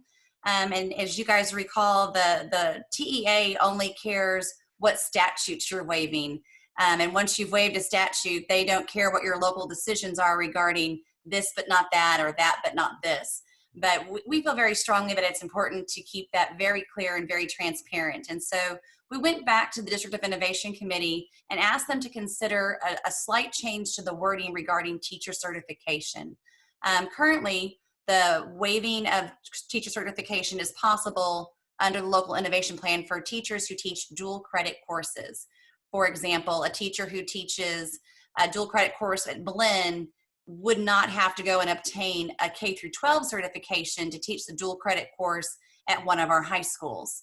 And so it allows us to be more flexible with those staffing positions. The request before you this evening is to add a further clarification regarding those teachers for dual credit. And that's that they also be able to teach not only the dual credit version of the course, but the corresponding high school version of courses in that same department. The example I have for you this evening is regarding Bryan Collegiate High School. So when we employ a dual credit teacher, they can teach the blend course for what's going to be health in the coming year, as the board has adopted and approved that we will reinstate the health credit. And then opposite that, we would like that teacher to also be able to teach the PE credit. That's a high school credit, but the teacher, of course, would have to obtain a K through 12 certification to do so. So we asked the DOI committee to review that language and see if they supported it, and they did. And then it subsequently went to the DEIC for consideration, and it was unanimously approved to come before you this evening for consideration.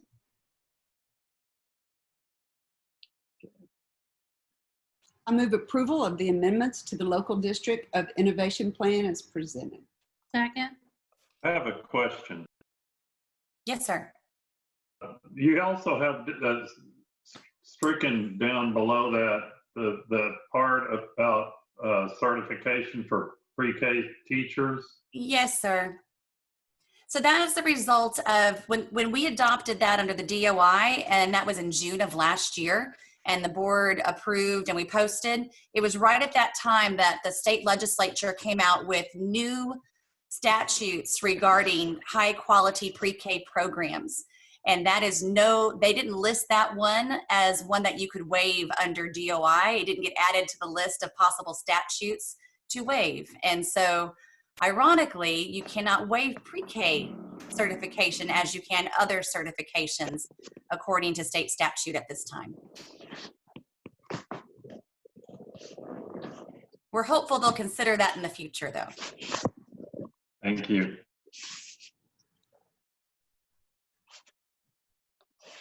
Okay, I have a motion by Ms. Waller, a second by Mrs. Dwayne. All in favor? Aye. Aye. Thank you. All right, 6B6, consider approval of waiver for parent notice requirements for student at risk of failure. Good evening. My name is Jolyn Brooker, and I'm the Assistant Director of Curriculum and Instruction. I'm sharing the waiver request for the parent notice requirement for students at risk of failure for 4th and 7th graders and asking you to consider approving this waiver. This waiver is necessary because the STAR was canceled due to the COVID extended closure. Typically each year, We use the STAR results to share with parents if their child could potentially be in danger of failing in 5th and 8th grade. This communication is important because 5th and 8th graders are required to pass the STAR test to be promoted to the next grade. Without having test results from this spring, we do not feel that we have current data to base this communication on. We would like to submit the waiver for waiting to communicate with parents until the fall semester and use beginning of the year data. This waiver would only be in place for the 2020-2021 school year. And Mrs. I Ricker, guess correct I me have if I'm one. wrong, but this was also approved by the DEIC? Yes, ma'am. I guess my only concern with this is the way it's worded, and it sounds like we're trying to avoid notifying parents of what we're at risk of failure. And so I think there's just a little bit of a communication challenge here to make sure that the media, certainly, I hope they're listening, and anybody else who sees this is not thinking we're trying to shirk our duty to notify parents. It's a very obvious reason why we're asking for the waivers, because we really can't do it. We can't provide a reliable indicator of risk of failure. So I guess that's my only comment. I'm definitely not going to oppose the motion. I just when I first read it, I thought, wow, that doesn't sound good. No, I appreciate that, Mr. Stasny. It is just because we don't want to communicate with poor data. We want to make sure we have the best data for our parents. I do wish the DA had called it something other than its current title, though. Yeah. And the only difference is that the notification, if there is one, will happen 3 months later, right? Correct. Yeah.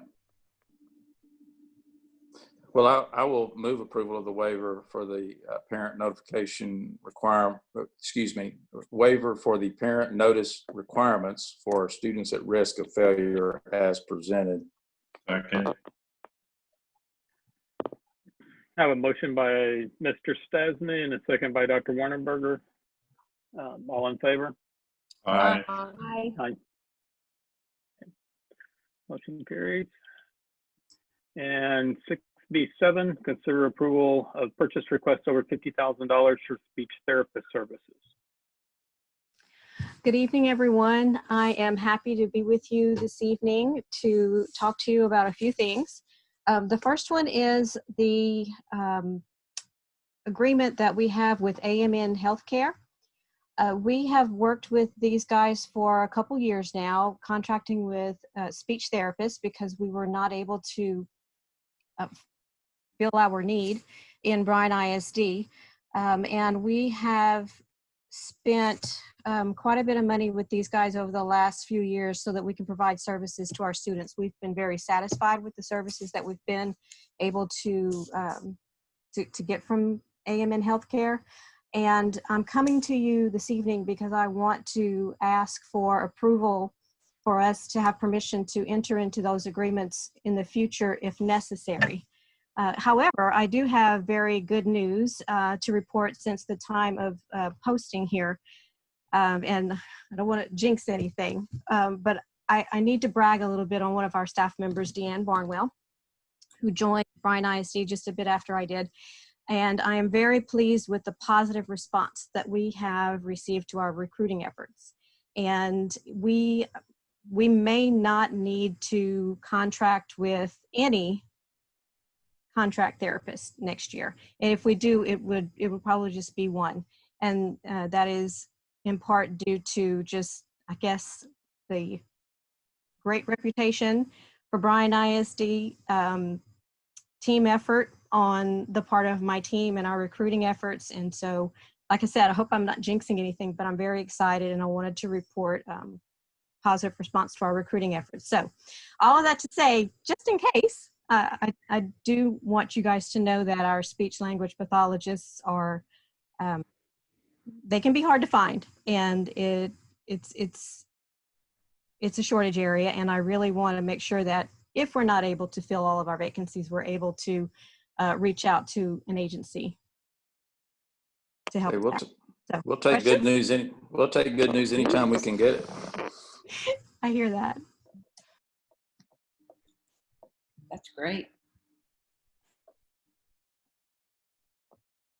I move approval of the contract for speech therapist services with AMN Healthcare in the amount not to exceed $200,000 as presented. Second. I have a motion by Mrs. Waller, a second by Mr. Stasny. All in favor? Aye. Aye. Aye. Carries. And 6B8, consider approval of purchase request over $50,000 for specialized assessments and consulting. Okay, this one's mine too.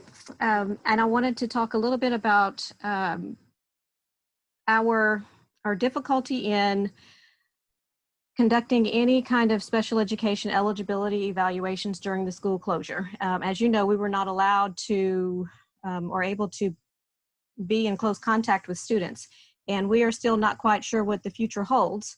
However, I know that there are going to be several evaluations that are going to be that we're going to need to conduct quickly when we are able to get back to business as well. I shouldn't even say business as usual, but so that we can have kids actually come up to the office for testing. We are going to be working as quickly as possible to get these evaluations completed because we want to make sure that we're able to provide services as soon as possible to those students who are eligible for special education.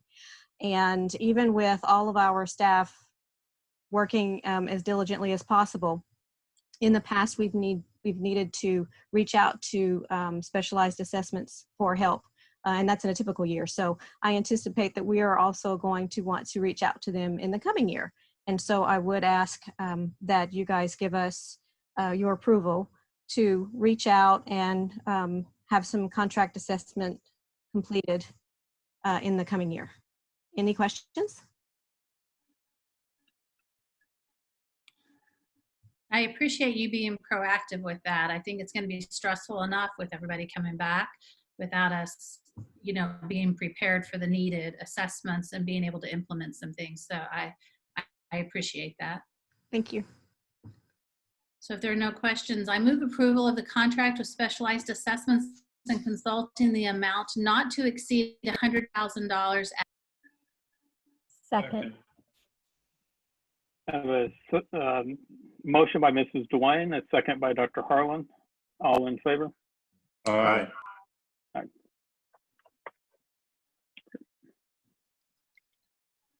All right. 6B9, consider approval of purchase request over $50,000 for Frontline E-Star. Okay, this one's mine too. And I wanted to request permission to spend possibly over $50,000 due to our increase in students who are eligible for special education and the need for us to continue using the program that we're using now, which we're very pleased with. And it's one of these, the more kids you have, the more the program costs. So this year, I anticipate that our bill is going to crest over the $50,000 mark. We were able to come in just under this past year. So I just wanted to make sure that we were ready and you guys were aware that that money was being spent before we got any further down the road. So I'd be happy to answer any additional questions on the system or that it's used for, if anybody has questions. And Dr. George, it provides essentially the paperwork services and protocols for compliance regarding those ARD minutes and meetings and all of the documents associated with special education. Is that correct? That is correct. I can see why you gave us the good news early, because now you just keep asking for more money. So Well, I promise I'm just trying to do I absolutely know, necessary. You can ask Dr. Ibarra. I believe you. I'm kidding. I'm sorry. You don't know me that well, but yes, I'm that sort of hilarious person. So anyway. So this is the whole administrative online system that produces all the form papers and okay. See, that's so important. Yes, ma'am. What everybody exactly the same, but we used to hire personnel just to do that on every campus. So good. I move approval of the purchase of Frontline eStar in the amount not to exceed $60,000 as presented. Second. I have a motion by Mrs. Waller, a second by Mr. Stasny. All in favor? Aye. Aye. Thank you. All right, and that's the two big chunks out of the way. Now we're moving into the last two before we go to technology services. 6C1 is consider approval of the stipend list for the 2020-2021 school year. Good evening, Mr. McCall, and thank you. I have a slide presentation I'd like to share with the group, but I'm here tonight to ask for the board's approval for the 2020-2021 school year stipends. And so I'd like to get this presentation up real quick.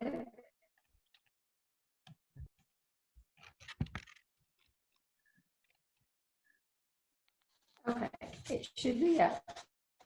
And so I wanted you to know that there was an issue uploading one of the documents. So I emailed the board and Dr. Whitbeck and Harry a list of the current stipends that we are now providing, and as well as the updates if you approve them. And so you have that document in your email. So a committee of district leaders,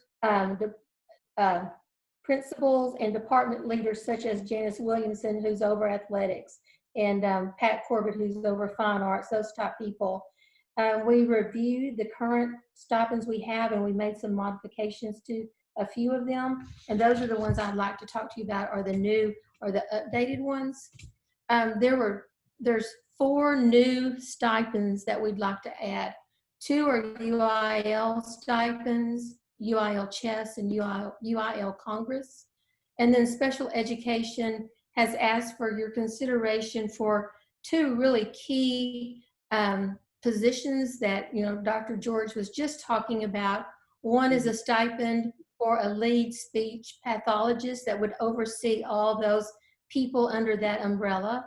And the other special ed stipend would be for a lead assessment individual, and they would see all the testing assessments over that group of people as well. So those are the only new stipends that we're asking that you consider tonight. There is one general stipend that we are asking you to consider a modification.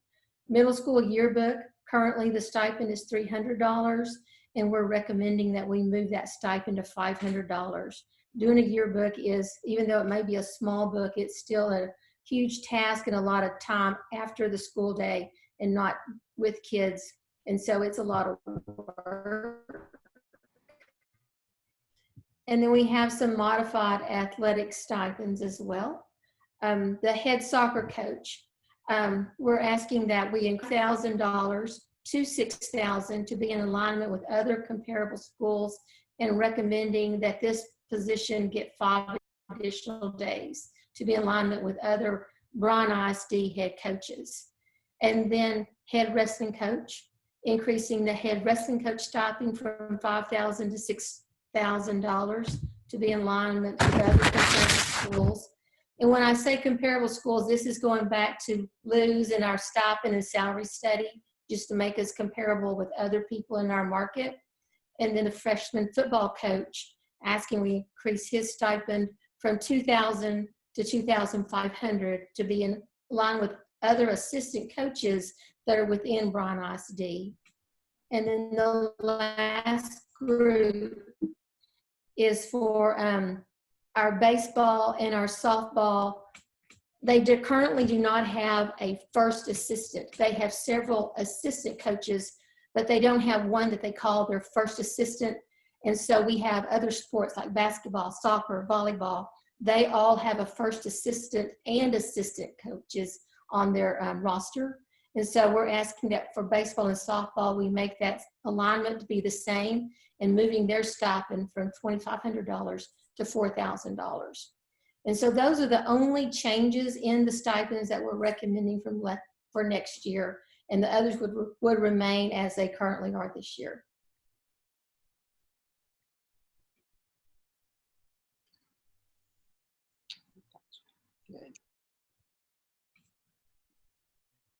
How often do we do a comprehensive review of stipends? Well, Mr. Stassi, that's a great question. Actually, the committee that was working with and looking at and evaluating stipends, we're in the middle of that early this spring, and then we went to the House and we did not get that finalized. So that's probably something that we need to circle back with next school year, just to look at it a little bit closer. I'd appreciate that, because in the past, I've certainly felt like it was a good discussion to talk about some of the stipends, and especially the ones that are academically oriented. We do seem to hear more about athletics than we do some of the more academic oriented ones. And I just want to make sure that we're doing well by our folks that are taking on the tasks that where it obviously takes a lot more time for the teachers to be involved with, whether it's UIL or whatever it might be. So I appreciate that. I would look forward to seeing a good full review. Yes, sir. Dr. Whitbeck, didn't you do that? That was one of the first things you did, I think, when you came in. Yes, we did request the comprehensive stipend review and salary review by TASB.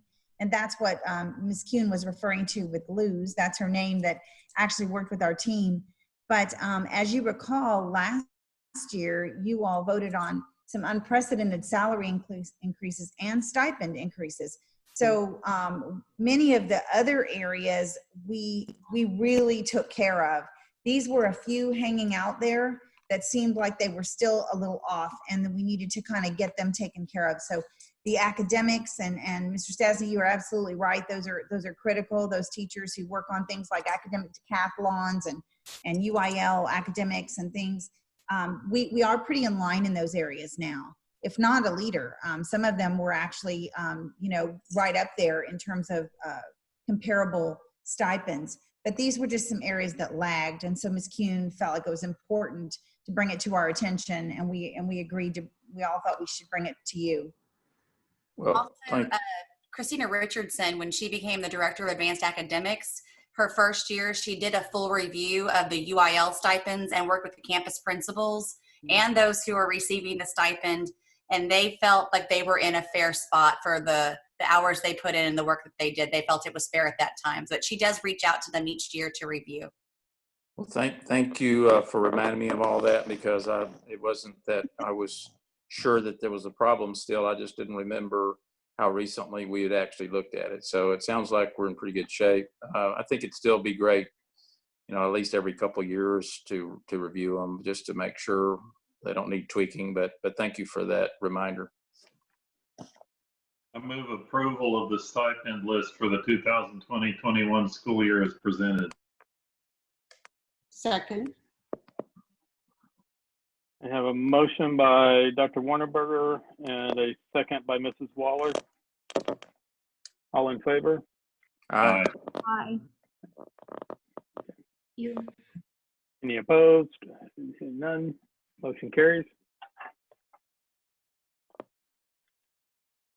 See, I told you we were at a short section. All right, now into technology. 61, consider and take possible action to acknowledge the district has complied with cybersecurity training and audit requirements under section 2054.5191 of the Texas Government Code. Yes, sir. I am here this evening to report that as a district, we have finished our Texas cybersecurity training course and have pulled all the records of completion. I'm very proud to say we had over 2,300 users complete the training. We, as we set forth to complete the training, we actually made sure that we targeted certain groups, and those that have access to student records and those who do not. That kind of data we need to protect. And Anyway, I'm pleased to say that we have completed that and am asking for your acknowledgement to certify that we are in compliance and that I am retaining the records as our cybersecurity officer for the district. And you let the world know that the board did. The board is all complete. Yes, ma'am. I'm very proud. I had to wonder, my husband playing cards online. It was. I got a lot out of the course. It was a good training. It actually was. It taught you a lot. It was a little painful because it was about 2 hours long, but I've gotten lots of feedback about how they did learn a lot. So we'll probably have a different course for next year, just so you know we keep current and you're not seeing the same repetitive training every time. Julie's very forgiving. I could not get that to open. I guess I was bringing up the tail end here and of the board members. I don't know, but I could not get it to open. I don't know if the thing had closed out or what, but she printed it out for me so that I could just take it in paper form. Take it manually. And then Yes, she sir. she graded it for me. So, Yep. and apparently I scored okay, even though I never saw the entire video. I just got all the notes and all that I was able to do that, which took me quite a long time just to get through all that. So anyway, thank you very much, Julie. You're very welcome. And yes, he did take the test. Yes, I did.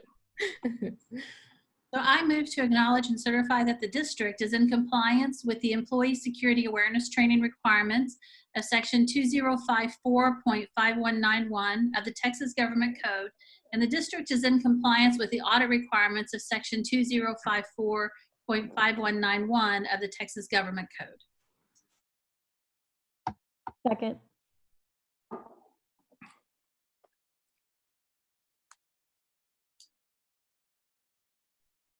Muted. Let me try that again. I have a motion by Mrs. Duane, a second by Dr. Harland. All in favor? Aye. Okay. Motion carries. And just for the record, that was a lot longer than I thought it was. It was only halfway showing up on my screen when I started. Yeah, I think that was the longest one of the meeting, but and now we're up to 6D2.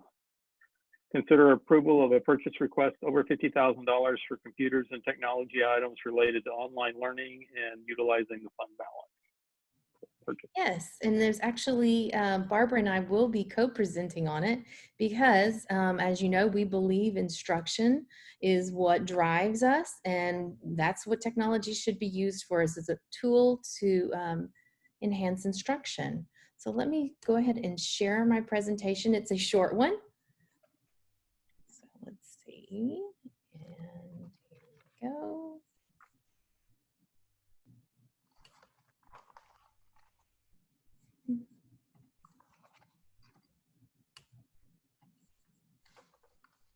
And then move some of these things out of the way. When we talk about this, we're talking about one of the best tools for our teachers that we could give them. Yeah, Mrs. Waller, I couldn't agree more. The consistency of access is really key to producing what the learning resources look like for any teacher. And so that's what we hope to bring to you this evening. Besides the situation we're currently in, the district has had a long history with utilizing technology as a tool to enhance learning and student outcomes. We were one of the leaders in the state when one-to-ones and those types of things started continuing and being developed. And then a leader again when we opened up our network to students, their own devices with my instructional technology, wireless access. So ensuring that they had connectivity if they had their own devices and they could bring them with them. Today we bring before you a request for consideration that we go a little deeper in terms of our ability to bridge that digital divide for students. We know over the course of working in our district and serving our students and our families that some have technology access and some do not. But we feel like it's absolutely critical in this day and age to do what we can to help bridge that divide. And so we want to make sure that all of the learning tools that you just approved, the Imagine Math, all of the online systems that we just spent money on, get extended beyond the school day and beyond the confines of an actual school building. And so to do that, we need to help equip our students as best we can in a reasonable way. So before you this evening, when we partner with Schoology and we issue laptops to kids, great things happen. But it's not the laptop that really happens, as Mrs. Johnson stated. It's the educator at the end of that laptop. And I know Dr. Whitbeck has spoken to this before, that the teacher is the most important piece of this puzzle, which is why we went to an online system versus a mail distribution system. It's so important to have that contact with your teachers. And so we want to provide an extended version of that for when we're face-to-face and for when we're at a distance, no matter where the child is. Perhaps they need to stay home because they're ill. They would still have access to all of their curriculum and their resources, their assignments, and even the instruction that the teacher's providing. And we also want to make sure they're ready for their futures. Whatever post-secondary pathway is put before each child, we want to make sure we've equipped them for that reality. And it's unforeseeable that they wouldn't need access and skills in navigating technology environments and in a very fluid way. So we went out to our community and we asked, how are you feeling for next year? What are your thoughts? We know that online isn't for everybody, and certainly online isn't for everybody all the time. And at different points in your career, different points in your life, it fits, and other times it doesn't. It could be the content, it could be the situation, but it's always fluid per the individual. So when we reached out to our families, we had over 3,200 families, almost 3,300 take the survey. Those families represented almost 6,000 students by how they responded to the survey results. And as you might expect, it's on both ends of the spectrum. About 43% said, no, I really think my child needs face-to-face. Interestingly enough, that predominantly came from the elementary age and intermediate age students, as you might expect, where we really need that teacher-student interaction in a little more direct way. And then 37% said, yes, I'm very interested in some rendition of it. And 20%, I'm still kind of thinking about it, maybe. So as we kind of look at the results over of the 3,400 students who said yes or maybe, 43% said, I think maybe for the first 6 weeks, I would want to try that. Meaning, how does school get started? How does it go? And then maybe I would come after the first 6 weeks. And then you can kind of see the rest of the breakdown there, split between first semester and the entire school year. Interestingly enough, about 67% said they had a reliable computer that they could utilize for online learning. That'll be important later as we talk about, how many do we want to recommend. And 88% said they had internet access of those who were interested. These types of solutions give us that flexibility, the flexibility of learning environments. As we all are clear, we're going into an uncertain future of what things might look like. We're waiting for additional guidance from TEA and certainly from the governor's office as to how we progress through this time period. We just know that regardless of the situation, we need to be able to ensure instructional continuity for our students. We are so proud of the progress that took place in the spring semester, but we feel we can do better, and we feel we should do better. And it should be a more complete experience as best we can make it, regardless of the situation and regardless of the family's choice. And so we want to be able to provide as many choices in terms of learning environments and modalities that we can, so that we're responsive to the situation. So I think I'm going to turn it over to Mrs. Johnson now. That is right. So assessing the need. So as we were looking at what will that look like for us as far as what we will need to provide to students, in the spring 2020, we had a survey. In spring 2020, when we were working on the rollout for COVID, we had about 30% of families reported that they had technology or access, so one or both. In many cases, both. And so using that information, we tried to kind of target who were those students, and also with that other survey data that Barbara just discussed, Where do we kind of need to look at providing additional devices? And then Chromebook, we were trying to look at what kind of recommendations for our devices. Chromebooks worked out really well. They have that price tag that we were looking for, that was more affordable than maybe we had done in the past when we were issuing laptops to students. And it handles many situations. A majority, we had very few that needed a more robust machine for classes at Blinn, for example, but those were very minimum. And so, but we also needed to know for those special ed classes, are there any software as well? So that kind of brought us to maybe $1,000. And so as we were taking all that into account, we first decided that we probably want to leverage existing equipment. If we're going to afford a endeavor as this, we want to kind of take advantage of what we've already been investing in. We've been very strategic in our purchases for computers over the last several years. And by focusing more on a Chromebook, we're able to put more into the classroom. And as y'all know, more and more of our instructional materials are online. And so it was something that was needed in the classroom. It was very close to that 2-to-1 ratio at many of our campuses. So being able to have that inventory and equipment to kind of pull from to look at rolling those out to students, it made it a much more accomplishable goal. So we did a campus inventory review by grade levels, and then we really tried to target on those machines that are about 3 years of age or newer. And I can explain why in the next slide. So with funding and sustainability, the recommendation is to really focus on our 7 through 12 students. As Barbara said from our other survey, we know that many of our younger kids, they want to come to school, they want a face-to-face environment. And so if we can at least look at starting in our 7 through 12 grades, those kids are a little bit more independent. And we believe that might be something we may be able to afford with your support. An estimated cost for about 70% of the students in grades 7 through 12, we're looking at about $1.75 million.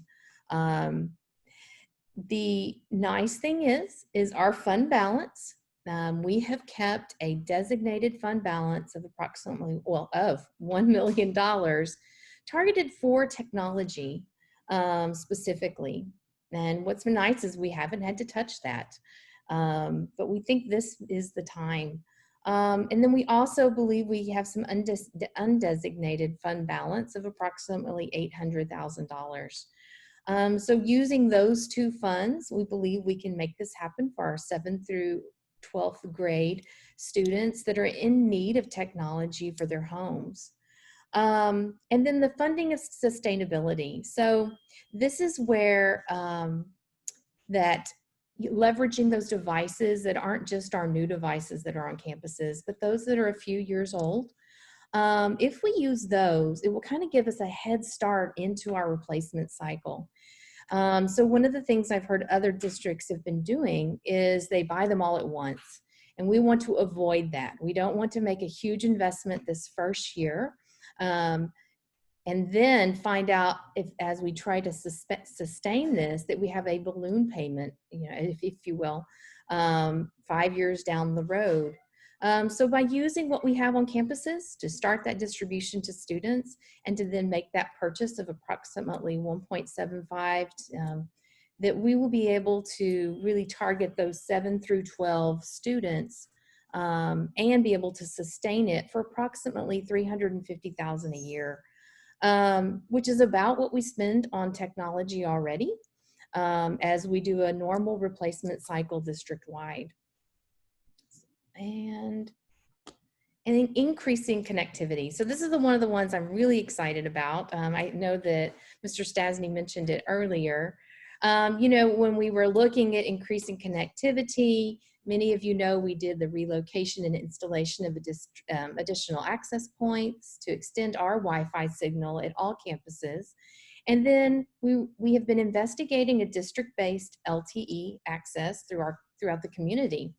We had one plan we started with in you know, we take into account, can we sustain this? What does that maintenance look like for us? And it got us kind of down a different road, but I think it's a much more robust path at looking at putting up a tower at SFA Middle School and broadcasting our signal from there and kind of do a proof of concept to see if that will be a solution for our district. We have some FCC licenses already that we can leverage, and we've already had a company come out and do a study of the area to see what kind of signal we can get out to that community. And then the city of Bryan has been a great partner in helping us strategize on where we might put additional locations, and said that we could talk to them about where we might want to placement, and they would be a partner for us. So that one I'm very excited about, and we'll see in the next few weeks. I may be coming back with you with more information on that one as well. So that pretty much wraps it up. Do y'all have any questions? Well, while everybody's formulating questions, I just want to clarify one statement that you stated in there.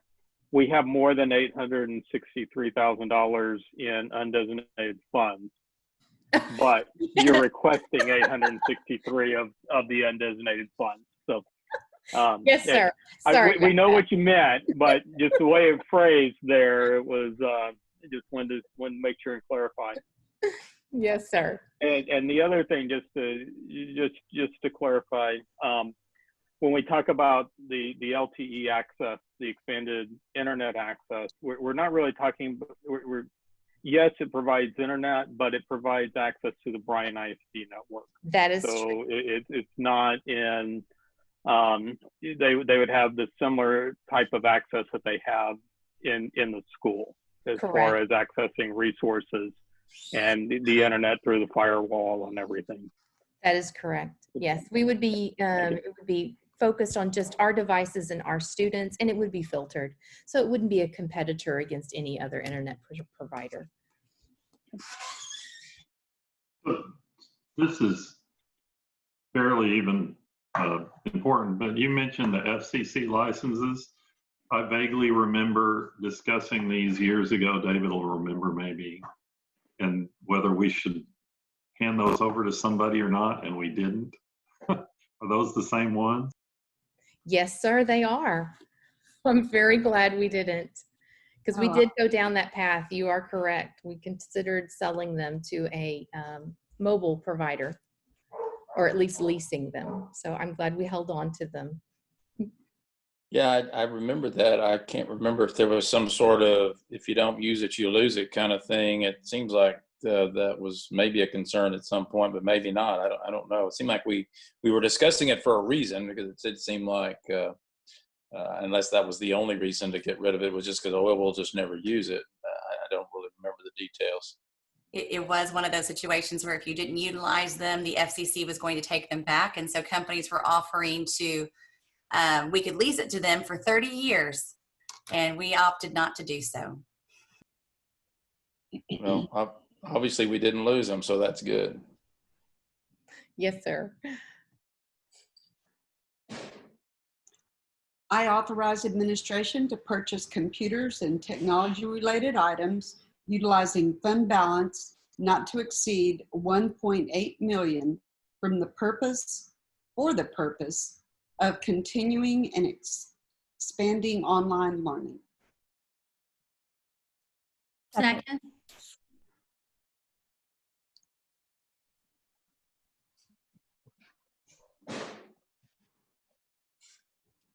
Did Mark mute himself again? I have a motion by Mrs. Waller and a dueling motion or second, and we're gonna go with Dr. Harlan on the second. So, all in favor? Aye. Aye. And this wipes out our fund balance. Is that what you said, Mark? No, it does not. But okay, good. The way that Julie stated that was, and I think we have 856,000. Yeah. We've got a little bit more over there. We've got we're getting to the point where this is a good time for us on the fund balance. So All right, and it has nothing to do with it. I'm praising, you know, in the craziness, who would have ever imagined this time a year ago that we would even be doing and considering something like this? But very frugal planning, just like you were talking about. And I think right when I got on the board is when we were talking about selling that or keeping it. And the brilliant ladies like Julie and Barbara said, I think it's probably best we keep this. We never know what might happen down the line. And so because of that forethought, here we are in a crazy time, and we're accidentally, but on purpose, prepared. Well, and back to Jennifer Berglund, who applied for those licenses right when they became available and positioned the district to even have them in the first place. You're absolutely right. Hey, Jennifer. Yay. all right. With that, we're going to go into closed session. I want to mention something to the board, though. We've been going in 2 hours and 20 minutes at this time. So once you go into closed session, if you need to take a quick 5-minute break, we'll wait for you to get back if you need to run, get a glass of water or otherwise. So I'm gonna go ahead and move us into closed session and make sure that you accept in the invite into the breakout room. And then if you need to take a break, please do so. The board will now convene in closed session to discuss items as allowed by section 551.072 and 551.074 of the Texas Government Code. In order to go into closed sessions, a member of the public who are accessing this meeting via telephone or video conference will either be placed on hold or be placed in a waiting room while the board meets in closed session in accordance with the applicable laws. While the board is in closed session, members of the public may remain on the regular meeting telephone line or the video conference link that was provided for the general public while waiting for the board to reconvene the open session. Upon concluding the closed session, members of the public will be removed from hold or the waiting room and allowed to access this regular meeting video conference once again, and the open session will reconvene. No voting will take place in the closed meeting. Any action the board wishes to take as a result of discussion in closed session will take place after the board reconvenes in the open meeting. It is now 8:22 p.m. The board will now reconvene in open session. Please note the board reconvened in open session at 9:19. No action was taken in closed session. And if there's no other comments or further discussion, this meeting is adjourned.